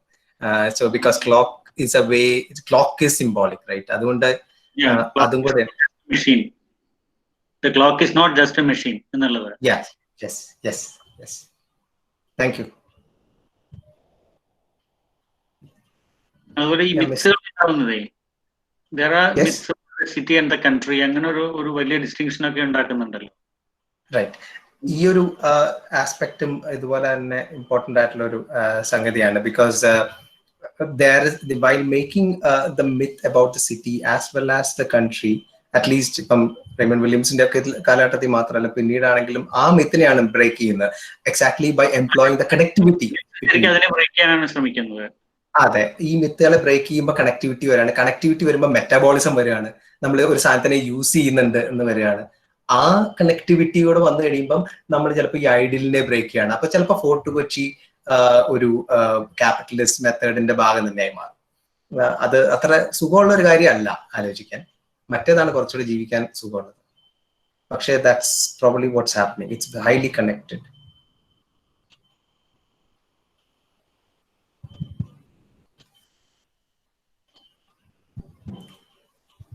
ഭാരതി, മറ്റെന്തെങ്കിലും ചോദ്യം വന്നിട്ടുണ്ടോ? ഈ ഒരു കൺട്രി സൈഡ് എന്ന് പറയുന്നത് വളരെ ഐഡിയൽ ആണെന്നും സിറ്റി എന്ന് പറയുന്നത് വളരെ സ്റ്റിങ്കിങ് ആണ്, വളരെ ഗോഡിയാണ്, അങ്ങനെ അത്തരത്തിലുള്ളൊരു എന്ന് മാത്രമല്ല everything that you associate with the city will be evil ഒരു മിത്തുണ്ടായി വരുന്നുണ്ട് ഏതൊരു ഘട്ടത്തിൽ. മിൽട്ടണിലൊക്കെ തന്നെ ആ ഒരു എന്തോ രീതിയിൽ വർക്ക് ചെയ്യുന്നത് കാണും. മോഡേണിറ്റിയുടെ തുടക്കം അവിടെ ഉണ്ട് താനും. അതുകൊണ്ടാണ് ഈ മോഡേണിറ്റിനെ എടുത്ത് പറയുന്നത്. Persons returning from the city back into the village. അത് ഒരു റിപ്പീറ്റഡ് ആയിട്ടുള്ള ഒരു ഇമേജ് ആണ് നമ്മുടെ ലിറ്ററേച്ചറിലൊക്കെ തന്നെ. അവിടെയാണ് ഈ കൺട്രി ആൻഡ് ദ സിറ്റിയുടെ മറ്റൊരു ഓപ്പറേഷൻ വരുന്നതും അതിലാണ്. അത് തീർച്ചയായിട്ടും കുറെ വായിക്കേണ്ടതുമാണ്. തീർച്ചയായിട്ടും അത് വേറൊരു തരത്തില് തോന്നുന്നത് ഇപ്പം പാരീസിന്റെ ഒക്കെ ചില ഡിസ്ക്രിപ്ഷൻസിന്റെ അകത്ത് കാണുന്നത് ഈ റാറ്റ് റിഡൺ ആയിട്ടുള്ള ഡിസീസ് പ്രോൺ ആയിട്ടുള്ള 1800s പാരീസും ഈ പാരീസിന് വേണ്ടിയിട്ട് സർപ്ലസ് അഗ്രികൾച്ചറൽ പ്രൊഡക്ഷൻ നടത്തേണ്ട ഔട്ടർ ഏരിയാസും തമ്മിലൊരു ബന്ധമുണ്ട്. ആ ഔട്ടർ ഏരിയാസും ഇതും തമ്മിലുള്ള ബന്ധം, അല്ലെങ്കിൽ വിനിയാർഡ്സ് എടുത്ത് നോക്കുകയാണെങ്കിൽ വിനിയാർഡ്സ് അല്ലെങ്കിൽ വൈൻ കൾച്ചർ എടുത്ത് നോക്കുകയാണെങ്കിൽ ഈ ബന്ധം കാണാം. അങ്ങനെ സ്പെസിഫിക് ആയിട്ടുള്ള ചില സാധനങ്ങളുടെ എത്നോഗ്രഫി ഫോക്കസ് ചെയ്ത രസമുള്ള ചില പഠനങ്ങളിലേക്ക് പോകാമെന്ന് തോന്നുന്നു. ഒരു ചോദ്യമുണ്ട് ഭാരതി, ഞാനത് വായിക്കട്ടെ? ഒരു ചോദ്യം കൂടിയുണ്ട്. ശരി, thank you Krishnan sir. Jyothi S നായരുടെയാണ് ചോദ്യം. Public private collaboration in urban space planning, how its dynamics lead to moving out of migrants. ഇത് ഒരു എലാബറേറ്റ് ആയിട്ടുള്ള ഒരു എക്സ്പ്ലനേഷൻ വേണ്ടതാണ്. ഞാൻ അതിന്റെ ഒരു ചെറിയൊരു എക്സാമ്പിൾ വെച്ച് പറയുകയാണെങ്കിൽ, നേരത്തെ പറഞ്ഞല്ലോ ഡെവലപ്മെന്റൽ ആയിട്ടുള്ള ബോഡീസ്, ഇപ്പം GCDA, greater Cochin development authority, അല്ലെങ്കിൽ ഡെവലപ്മെന്റൽ സിറ്റീസ് ഒരു നേഷൻ സ്റ്റേറ്റ്സിന്റെ ഭാഗമായിട്ട് വരുന്ന കാലഘട്ടം മാറിയിട്ട് ഒരു വികസനം കേന്ദ്രീകരിച്ചിട്ടുള്ള ഒരു സിറ്റീസ് വരുന്ന ഒരു കാലഘട്ടത്തിലേക്ക് എടുത്തു വെക്കുകയാണ് നമ്മൾ മാറുകയാണെങ്കിൽ, അത് തുടക്കമായിട്ട് ഞാൻ പറയുന്നതാണ്. വികസനം എന്ന് പറഞ്ഞ വാക്ക് തന്നെ എടുത്തിട്ടുണ്ടെങ്കിൽ ഇറ്റ് സിഗ്നിഫൈസ് ആൻ എക്സ്പാൻഷൻ. ഇമാജിനേഷനിൽ തന്നെയുണ്ട്. ആ എക്സ്പാൻഷന്റെ അകത്ത് വേണമെങ്കിൽ നിങ്ങൾക്ക് കയറിയില്ലെങ്കിൽ നിങ്ങൾ പുറത്താവും, അല്ലെങ്കിൽ ഞെക്കപ്പെടും. ഇതാണ് അതിന്റെ ഒരു വിഷ്വലൈസേഷൻ. ഈ പബ്ലിക് പ്രൈവറ്റ് കൊളാബറേഷൻ കാണുന്നത് കൃത്യമായിട്ടും PPP പ്രോജക്ട്സ് വന്നു കഴിയുമ്പം ക്രെഡിറ്റ് ബേസ്ഡ് ആയിട്ടാണ് പല ഡെവലപ്മെന്റൽ പ്രോജക്ട്സും വരുന്നത്. രണ്ട് രീതിയിൽ ഇത് ഓപ്പറേറ്റ് ചെയ്യും. ഒന്ന്, ഒരു സിറ്റിക്ക് വേണ്ട ഫിനാൻസ് വരണം എന്നുണ്ടെങ്കിൽ, അല്ലെങ്കിൽ ഈ പറയുന്ന ഒരു തരം ടാക്സ് ഫ്രീ ആയിട്ടുള്ള ഫിനാൻസ് വരണം എന്നുണ്ടെങ്കിൽ നിങ്ങൾക്ക് ക്രെഡിറ്റ് വാല്യൂ വേണം. ക്രെഡിറ്റ് വാല്യൂ പലപ്പോഴും കൊടുക്കുന്നത് ക്രൈസിൽ ഗ്രൂപ്പോ അങ്ങനത്തെ ഗ്രൂപ്പുകളൊക്കെ ആയിരിക്കും. So credit rating agencies coming, but the value that they give, the credit that they give might not be for welfare. It might be for something else. It might be for the facilitation of capital, മൂലധനത്തിനെ facilitate ചെയ്യാൻ വേണ്ടിയിട്ടുള്ള ക്രെഡിറ്റുകളായിരിക്കും കൊടുക്കുന്നത്. അപ്പൊ PPP പ്രോജക്ട്സിനകത്ത് ഇത് inbuilt ആണ് ഇതിനകത്ത്. ഇനിയും രണ്ടാമത് വരുന്നത് ഇപ്പോഴത്തെ ഒരു കേന്ദ്രീകൃത സംവിധാനത്തിൽ, ഞാൻ ഇന്ത്യ തന്നെ ഫോക്കസ് ചെയ്താണ് പറയുന്നത്, മറ്റു സ്ഥലങ്ങൾക്ക് അതിൻ്റെതായിട്ടുള്ള ഒരു രീതി ഉണ്ടാവും. ഇതേ സംവിധാനം വെച്ചിട്ടാണ് അർബൻ റിഫോം പ്രോജക്ട്സും വരുന്നത്, അമൃതൊക്കെ പോലത്തെ പ്രോജക്ട്സും വരുന്നത്. അതിൻ്റെ അകത്തും ഇതേ സംവിധാനം വരുമ്പം now what you get is I am trying to bring back the same word, exception becomes the norm. മുമ്പ് എക്സെപ്ഷൻ ആയിട്ട് നിന്നിരുന്ന സ്പെഷ്യൽ എക്കണോമിക് സോണിൽ ഉണ്ടായിരുന്ന ചില നിയമ സംഹിതകള് നോമായിട്ട് അതിന്റെ പുറത്തേക്കും നിർവചിക്കാൻ വേണ്ടി ഉപയോഗിക്കുകയാണ്. That's a very dangerous situation. So അതും ഈ പബ്ലിക് പ്രൈവറ്റ് പാർട്ട്ണർഷിപ്സിന്റെ ഭാഗമായിട്ട് വരുന്നതാണ്. So credit rating is there, അതൊരു എക്സാമ്പിൾ ആണ്. അല്ലെങ്കിൽ the clauses attached to urban reform projects is there, and all of this leads to, it might lead to the bringing of migrants. അതുണ്ടാവും, reconstruction വർക്കും construction വർക്കും ഒക്കെ നടക്കുമ്പോൾ absorption ഉണ്ടാവും. പക്ഷേ എന്തെങ്കിലും രീതിയിൽ എന്ത് താളം തെറ്റുവാണെങ്കിൽ they don't have any qualms about ejecting them as well. ഇതുപോലെ അവർ പുറത്തേക്ക് പോകും. അപ്പൊ ഒരു ഇൻഫോർമാലിറ്റി എന്ന് പറയുന്നത് ഒരു നോമായി മാറുകയാണ്. ഇതാണ് ഒരു സംവിധാനം എന്നുള്ള ഒരു രീതിയിൽ ഇത് വരുന്നുണ്ട്. അറിയില്ല, ഞാനത് അഡ്രസ് ചെയ്തോന്ന്. ഒരു ക്വസ്റ്റ്യൻ കൂടി സോറി, ഞാൻ ഡെറി പോളിന്റെ വായിക്കട്ടെ മാഷെ. ഹലോ. ഡെറി പോൾ ചോദ്യം ഇതാണ്: Thank you, sir, for the presentation. How far the idea of arcades by Benjamin can be linked with the idea you discussed about? The idea of city within a city is more vital in the neoliberal setup. How do you evaluate this? That's a very complicated question, and I should say that I don't have that reading of Benjamin, but still Benjamin arcades ഒരു ശരിക്കും ഒരു model ആണല്ലോ, ഒരു paradigm ആണല്ലോ. ഈ തരത്തിലുള്ള ആർക്കേഡ്സ് വരുമ്പം it was so new in that space, and ഈ പാരീസ് എക്സിബിഷൻസ് ഒക്കെ വരുന്ന ഒരു സമയത്തൊക്കെ ഈ ഗ്ലാസ് അല്ലെങ്കിൽ അയൺ ഗേർഡേഴ്സ് ഒക്കെ ഉപയോഗിച്ചിട്ടുള്ള ഒരുതരം പ്രൊഡക്ഷൻ മെത്തേഡും വിഷനും കാഴ്ചയും ഒരുമിച്ച് വരികയാണ് ആർക്കേഡ്സിൽ. ഈ കാഴ്ച കണ്ട് നടക്കുന്ന ഒരാളെ സൃഷ്ടിക്കുന്നുണ്ട്, കണ്ട് കൺസ്യൂം ചെയ്യുന്ന ആള്. ആ കണ്ട് കൺസ്യൂം ചെയ്യുന്ന ആള് നമ്മുടെ മുമ്പിലേക്ക് എടുത്തു വെക്കുന്നത് ഒരു ന്യൂ വേ ഓഫ് കൺസംഷനും കൂടെയാണ്. അതാണ് ശരിക്കും പറഞ്ഞ ആർക്കേഡ്സിനെ സിറ്റിക്കകത്ത് തന്നെ ഒരു സിറ്റി മോഡലിനെ സൃഷ്ടിക്കുന്നതിലേക്ക് നയിച്ചത്. Now that becomes in A neoliberal setup, it has expanded a lot, and it is at our doorstep. And not only at our doorstep, സ്റ്റെപ്പിലേക്കല്ല, നേരത്തെ നമ്മൾ അതിന്റെ ഡോർ സ്റ്റെപ്പിലേക്കായിരുന്നു. ഇപ്പൊ ലുലു മോളിലേക്ക് പോകുമ്പോൾ നമ്മൾ അവരുടെ ഡോർ സ്റ്റെപ്പിലേക്കാണ് പോകുന്നത് to get into the big arcade, but now the arcades are reaching like nomads to our doorsteps. Think of Amazon or Flipkart, how well you have incorporated in that kind of an order. So അങ്ങനെ ഒരു തരം structural transformation ഒരു പക്ഷേ ഉണ്ടാവുന്നുണ്ട് എന്ന് തോന്നുന്നു. ചോദ്യങ്ങൾ കൂടി ഉണ്ട്. എനിക്ക് തോന്നുന്നു നാരായണമാഷ് എന്തോ നാരായണമാഷ് ചോദിച്ചു. മാഷേ അല്ല, ബാക്കി ചോദ്യങ്ങൾ കഴിഞ്ഞിട്ട് മതി. ഞാൻ ജസ്റ്റ് ഒരു കാര്യം പറയാനായിട്ട് എനിക്ക് വളരെ വളരെ ശ്രദ്ധേയമായി തോന്നിയ ഒരു കാര്യം, ഈ മിഡിൽ ഏജസിലെ നഗരങ്ങളുടെ ഒരു സ്പേസിനെ കുറിച്ച് മാത്യു പറയുമ്പോൾ അതിന്റെ ഇടയ്ക്കുള്ള ഡാർക്ക് ഏജസിനെ കുറിച്ച് മാത്യു പറഞ്ഞിരുന്നു. അത് വളരെ വളരെ എന്താ പറയാ, വളരെ താല്പര്യം ഉണ്ടാക്കുന്നത് മാത്രമല്ല, വല്ലാണ്ട് വേറെ ചില cutting across what you call categories പോകുന്ന ഒരു സംഗതിയാണെന്ന് എനിക്ക് തോന്നി. കാരണം ഡാർക്ക് സ്പേസസ് ആയിട്ടല്ല, ഡാർക്ക് ഏജസ് ആയിട്ടാണ് മാത്യു അത് പറഞ്ഞത്. അവിടെ ശരിക്കും പറയുകയാണെങ്കിൽ ഈ സ്പേസുകൾ ഏജുകളായിട്ട്, ദാറ്റ് ഇൻ ഇഫക്റ്റ് കാലം എന്ന് പറയുന്നത് തന്നെ ഒരു സ്പേസിന്റെ മറ്റൊരു ഇഫക്റ്റ് ആയിട്ട് മാറുന്ന, നമ്മള് ഇത് ഡാർക്കാണ്, അല്ലെങ്കിൽ നമ്മൾ ഈ പാലിംസെറ്റ് എന്നൊക്കെ പറയുന്ന പോലെയുള്ള പല കാലങ്ങൾ ഒരേ സ്പേസിൽ നിൽക്കുന്ന ഒരവസ്ഥ എനിക്കിത് പ്രത്യേകിച്ച് തോന്നാൻ കാര്യം, ഇപ്പൊ കേരള ചരിത്രത്തിന്റെ തന്നെ ഒരു രീതി നോക്കുകയാണെങ്കിൽ പലപ്പോഴും ക്ഷേത്ര ഗ്രാമങ്ങൾ അല്ലെങ്കിൽ നഗരങ്ങൾ, മ്യൂസിയസ് മുതലായിട്ടുള്ള നഗരങ്ങളുടെ ചരിത്രം പറയുമ്പോഴും അവയ്ക്കിടയിലൂടെ ഊർന്നു വീണ് പോകുന്ന കുറെ ഇടങ്ങളുണ്ട്, അല്ലെങ്കിൽ ഇടയ്ക്കപ്പെടുന്ന ഇടങ്ങൾ. അവയെ നമുക്ക് ശരിക്കും ഈ ഡാർക്ക് ഏജസ് ആയിട്ടോ അല്ലെങ്കിൽ ഡാർക്ക് സ്പേസസ് ആയിട്ടോ നമുക്ക് കാണാൻ പറ്റും. അവയുടെ ചരിത്രം പറയപ്പെടുന്നില്ല, പക്ഷെ അവരാണ് ഇവർക്ക് ഫീഡറായിട്ട് വരുന്നത്. മലകളിൽ നിന്നും മറ്റു ദിക്കിൽ നിന്നും മറ്റേ എന്താ പറയാ, ഈ കർഷക അല്ലെങ്കിൽ ഈ മലമരുന്നുകൾ മുതലായത് എത്തിച്ചുകൊണ്ടും കുരുമുളക് എത്തിച്ചുകൊണ്ടും ഒക്കെ ഈ ഈ ഈ നഗരങ്ങളുടെ ഫീഡർ പോപ്പുലേഷൻസ് ആവുന്നത് ഈ ഇടയിൽപ്പെടുന്ന പോപ്പുലേഷൻസ് ആണ്. വേറൊരു നിലയ്ക്ക് ഇന്ന് നോക്കുകയാണെങ്കിൽ ഈ ഇടയിൽപ്പെടുന്ന ഡാർക്ക് ആയിട്ടുള്ള ഏജസ് അല്ലെങ്കിൽ ഡാർക്ക് ആയിട്ടുള്ള സ്പേസസിൽ നിന്നും നഗരത്തിലേക്കും, അല്ലെങ്കിൽ നേരത്തെ മാത്യു പറഞ്ഞ പോലെ തന്നെ ആ എന്താ പറയാ പാൻഡമിക് കാലത്ത് അത്തരം ഡാർക്ക് ഏജസിലേക്കുള്ള ഒരു തിരിച്ചുപോക്കുമാണ് ഉണ്ടാവുന്നത്. അപ്പൊ ഈ ഇടയിൽപ്പെടുന്ന ഈ ഇടയിൽപ്പെടുന്ന ഇടങ്ങളില്ലേ, ആ ഇടയിൽപ്പെടുന്ന ഇടങ്ങള് അത് they do not attract the attention of history or of sociology or any of our disciplinary gazes. They fall through. Effectively, they fall through. And they only come up. ഇപ്പൊ ഇവിടെ തന്നെ ഞാൻ പറഞ്ഞ ഡാർക്ക് ഏജസ് എന്നുള്ള രീതിയിൽ പറയുമ്പോൾ why has it become dark എന്നൊരു ചോദ്യം വരുന്നുണ്ടല്ലോ. ബെന്യാമിൻ പറഞ്ഞ പോലെ history is that which is written by the victors എന്ന് പറയുന്നതിലേക്ക് എത്തുന്നുണ്ടോ എന്ന് സംശയം. ഞാൻ ജസ്റ്റ് ഒരു കമന്റ് മാത്രം പറയുന്നു, അത്രേ ഉള്ളൂ. ഇല്ല പക്ഷെ അത് ശരിയാ. അത് ഞാനിപ്പം മാഷ് പറയുമ്പം ആലോചിക്കുന്ന ഇപ്പം പറഞ്ഞതുകൊണ്ട് മാത്രം ആലോചിച്ചതാണ്.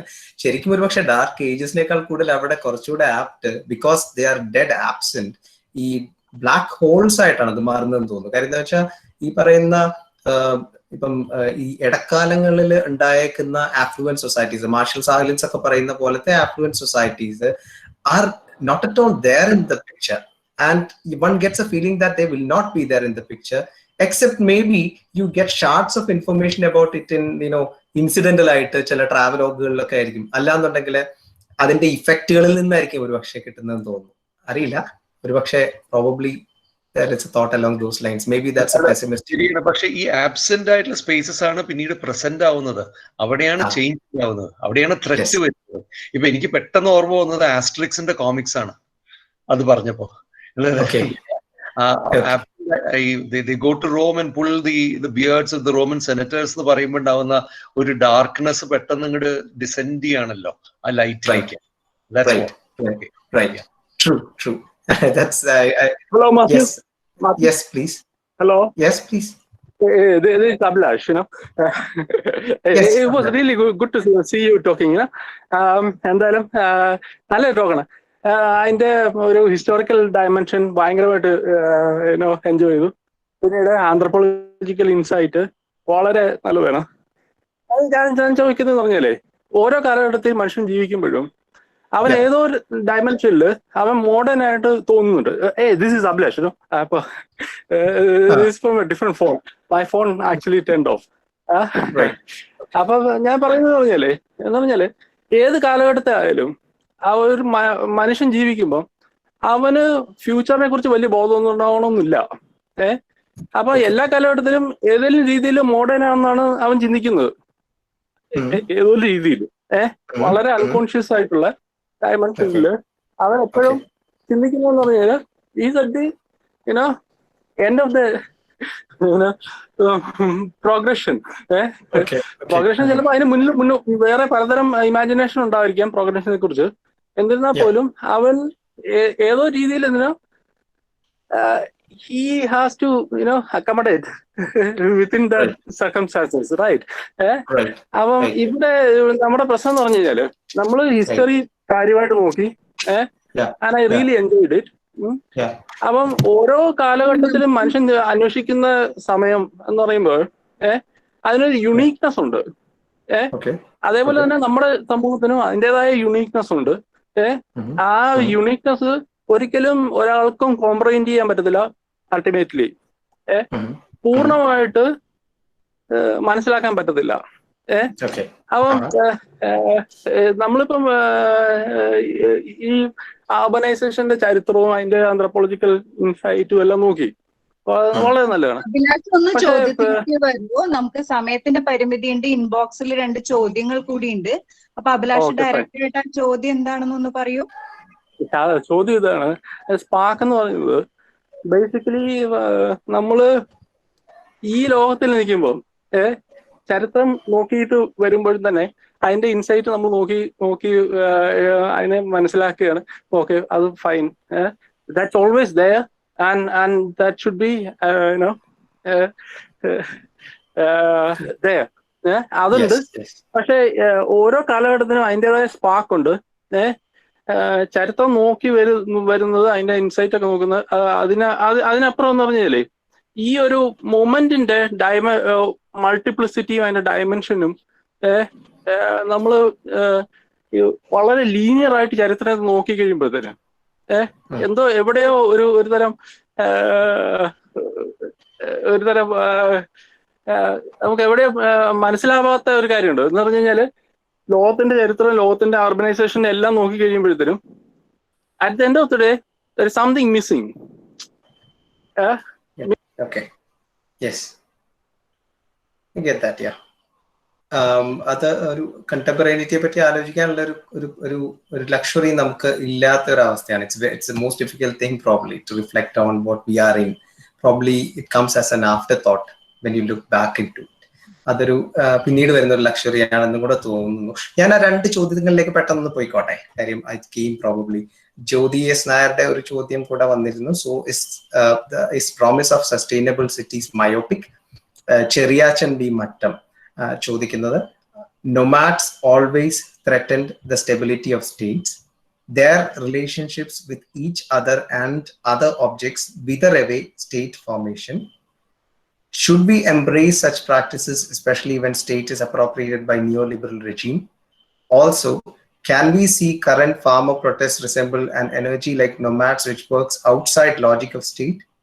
They seem unconquerable and uncontrollable by the state. So do we need such an energy in our daily practices to resist neoliberalism? That's a very elaborate question. I'll try to go to the first question. Aarti, can I go? Yeah, please. Yes. So is the promise of sustainable cities myopic? അത് sustainability തന്നെ ഒരു രസമുള്ള ഒരു point of view ആണ്. രസമുള്ളതെന്ന് വെച്ചിട്ടുണ്ടെങ്കിൽ it's ridden with problems. That's why. Because sustainability gives you an impression. Historically, if you take sustainability as an idea which has become imbibed in world history, 1990s nokka shesham summittukalokka nadanna samayathe shesham sustainability has become like a normative order to sustain. I mean, sustain what ennulla oru question adindathu oru tharam it was a connectivity that was imagined at first to be sustained. Adu varunathu koreyakka green movements il ninnokke inspired aayittu varunnathana, പക്ഷേ it was an idea which was incorporable to the system. സിസ്റ്റത്തിന് പറ്റുന്ന രീതിയിൽ വന്നേക്കുന്ന ഒരു idea ആണ്. അതുകൊണ്ടാണത് 1992 Rayo earth സമ്മിറ്റിനൊക്കെ ശേഷം ഇത് വളരെ കണ്ടിന്യൂസ്ലി പ്രൊജക്ട് ചെയ്യുന്ന ഒരു ഐഡിയ ആവുന്നത്. ഇപ്പം അത് ഒരു നോമുമായി മാറുന്നു. പക്ഷെ പിന്നീട് സസ്റ്റൈനബിലിറ്റിയുടെ മീനിങ് മാറിയിട്ടുണ്ട്. സസ്റ്റൈനബിലിറ്റി ബയോഡിവേഴ്സിറ്റി കൺവെൻഷൻസിന്റെ എടുക്കുകയാണെങ്കിലും, sustainability if you take in earth summits, or sustainability if you take in from the corporate ideas of credits or your national goals of sustainability, it mostly becomes equated to productivity. Production is sustained. Productivity defined sometimes reductively in terms of GDP figures, that is sustained. Sustainability has become something akin to sustaining the order which is there, rather than providing space of interconnectivity, interrelationship, and incorporation of beings not just as resources. അതുകൊണ്ട് സസ്റ്റൈനബിലിറ്റിയുടെ maximum definition എവിടെയാണെന്നറിയോ? അതിനെ ഒരു വസ്തുവിനെ നിങ്ങൾക്ക് ഒരു resource ആയിട്ട്, നിങ്ങൾക്കൊരു feeding system ആയിട്ട് കാണാൻ പറ്റും. The labor is a resource, right? Your tree is a resource. But when it's no more the resource, it's of no use. ആ ഒരു മീനിങ്ങിലും sustainability വരുന്നുണ്ട്. So to sum up, sustainability has become system centric, and of course sustainable city, though probably lots of other counter arguments are coming up and reimaginations of cities are happening at the moment we are talking. Right to cities movements പോലത്തെ movements ഒക്കെ നടക്കുന്നുണ്ട്, അല്ലെങ്കിൽ ഇപ്പം നമ്മൾ കാണുന്ന പോലത്തെ പല activities നടക്കുന്നുണ്ട്. പക്ഷേ സസ്റ്റൈനബിൾ സിറ്റി എന്ന് നമ്മൾ പ്രചരിപ്പിച്ച് കേൾക്കുന്ന ഐഡിയ മയോപിക് തന്നെയാണ്. നോമാഡ്സ് ഓൾവേസ് ത്രെറ്റ്, ആ ചോദ്യം ലോങ് ആയിട്ടുള്ളൊരു ചോദ്യമാണ്. ഈ പറയുന്ന നോമാഡ്സിന്റെ ഏറ്റവും വലിയൊരു പ്രശ്നം എന്താന്ന് വെച്ചിട്ടുണ്ടെങ്കിൽ, നോമാഡ്സ് കുറെ കാലം നോമാഡ്സും നമ്മൾ ഒരു സ്ഥലത്ത് സസ്റ്റൈൻഡ് ആയിട്ട് ജീവിക്കുന്ന, അല്ലെങ്കിൽ സ്റ്റാഗ്നന്റ് ആയിട്ട് ജീവിക്കുന്ന അഗ്രേറിയൻ ഓർഡേഴ്സും കോഎക്സിസ്റ്റ് ചെയ്തിരുന്നു എന്ന് പറഞ്ഞല്ലോ. അതിന്റെ അകത്തൊരു മ്യൂച്വാലിറ്റി ഉണ്ടായിരുന്നു. അത് വളർന്നു വന്നതാണ്, അത് പ്ലാൻ ചെയ്ത് വന്നതല്ല.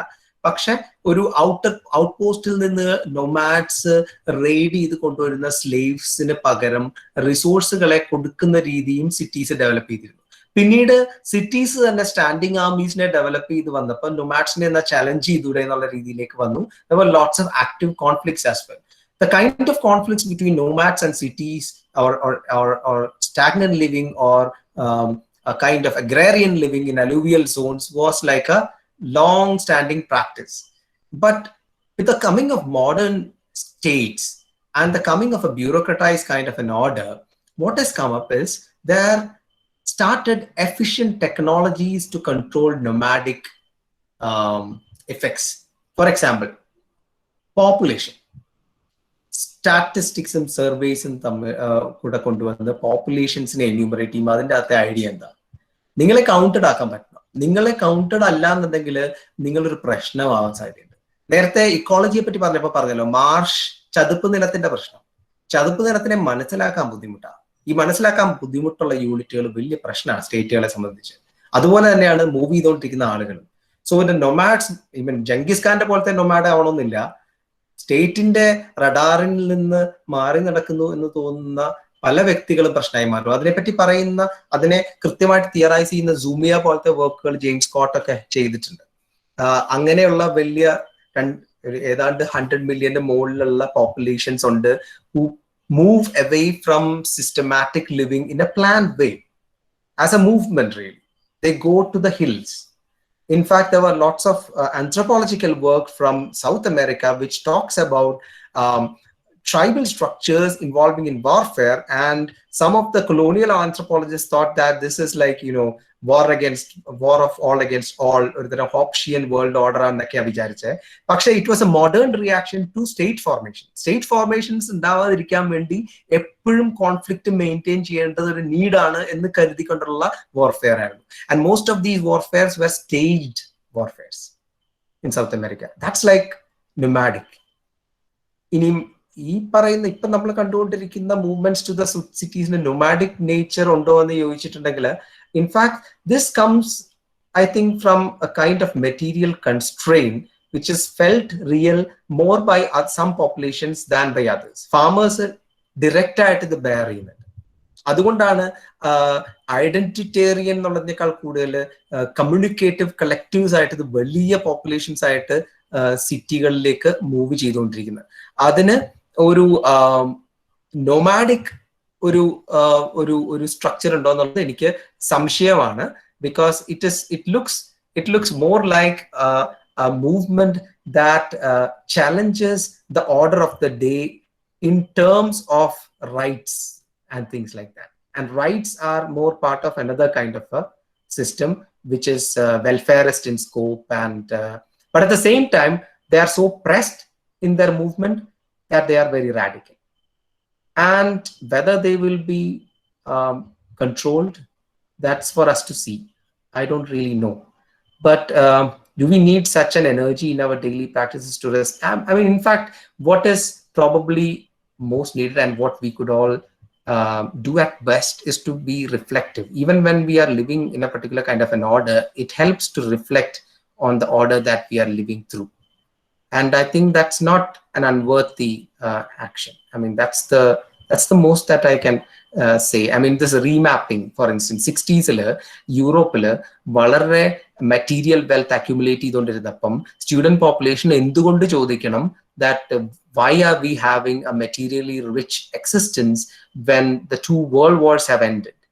Then they ask questions about, is Europe in Europe? Then they talk about colonialism and neo-colonialism as well.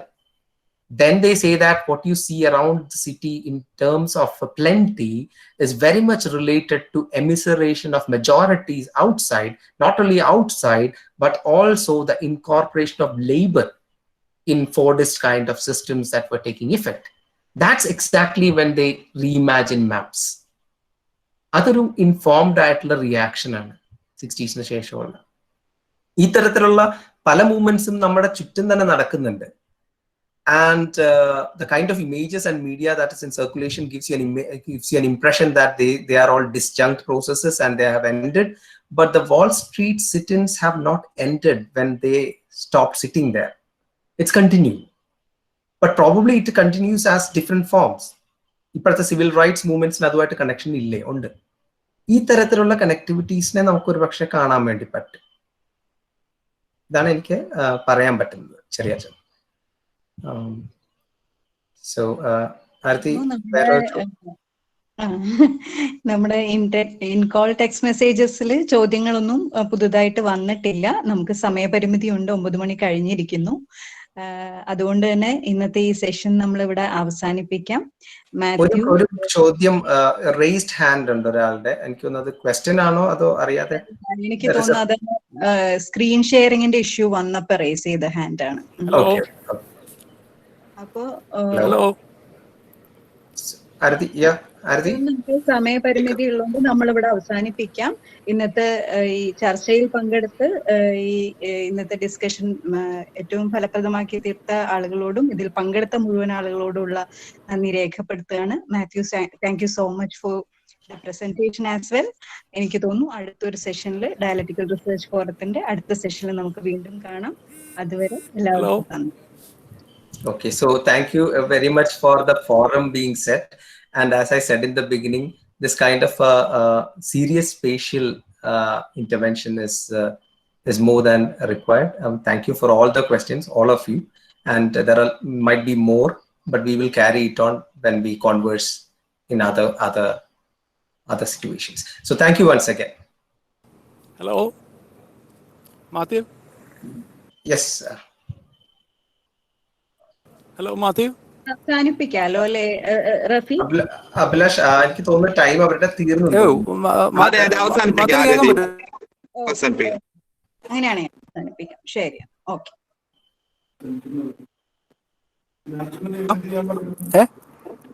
Hello Mathew കേൾക്കാൻ പറ്റുമോ? ഹലോ അഭിലാഷ്, ഹലോ ഇനി മാത്യു കേൾക്കാൻ പറ്റുമോ? ഇനി നിങ്ങൾക്ക് പേഴ്സണലി സംസാരിക്കാം പ്ലീസ്. നമുക്കിത് തൽക്കാലം അവസാനിപ്പിക്കാം. Okay fine. ഓക്കെ, നമുക്ക് അതനുസരിച്ച് പോവാം. Okay, thank you.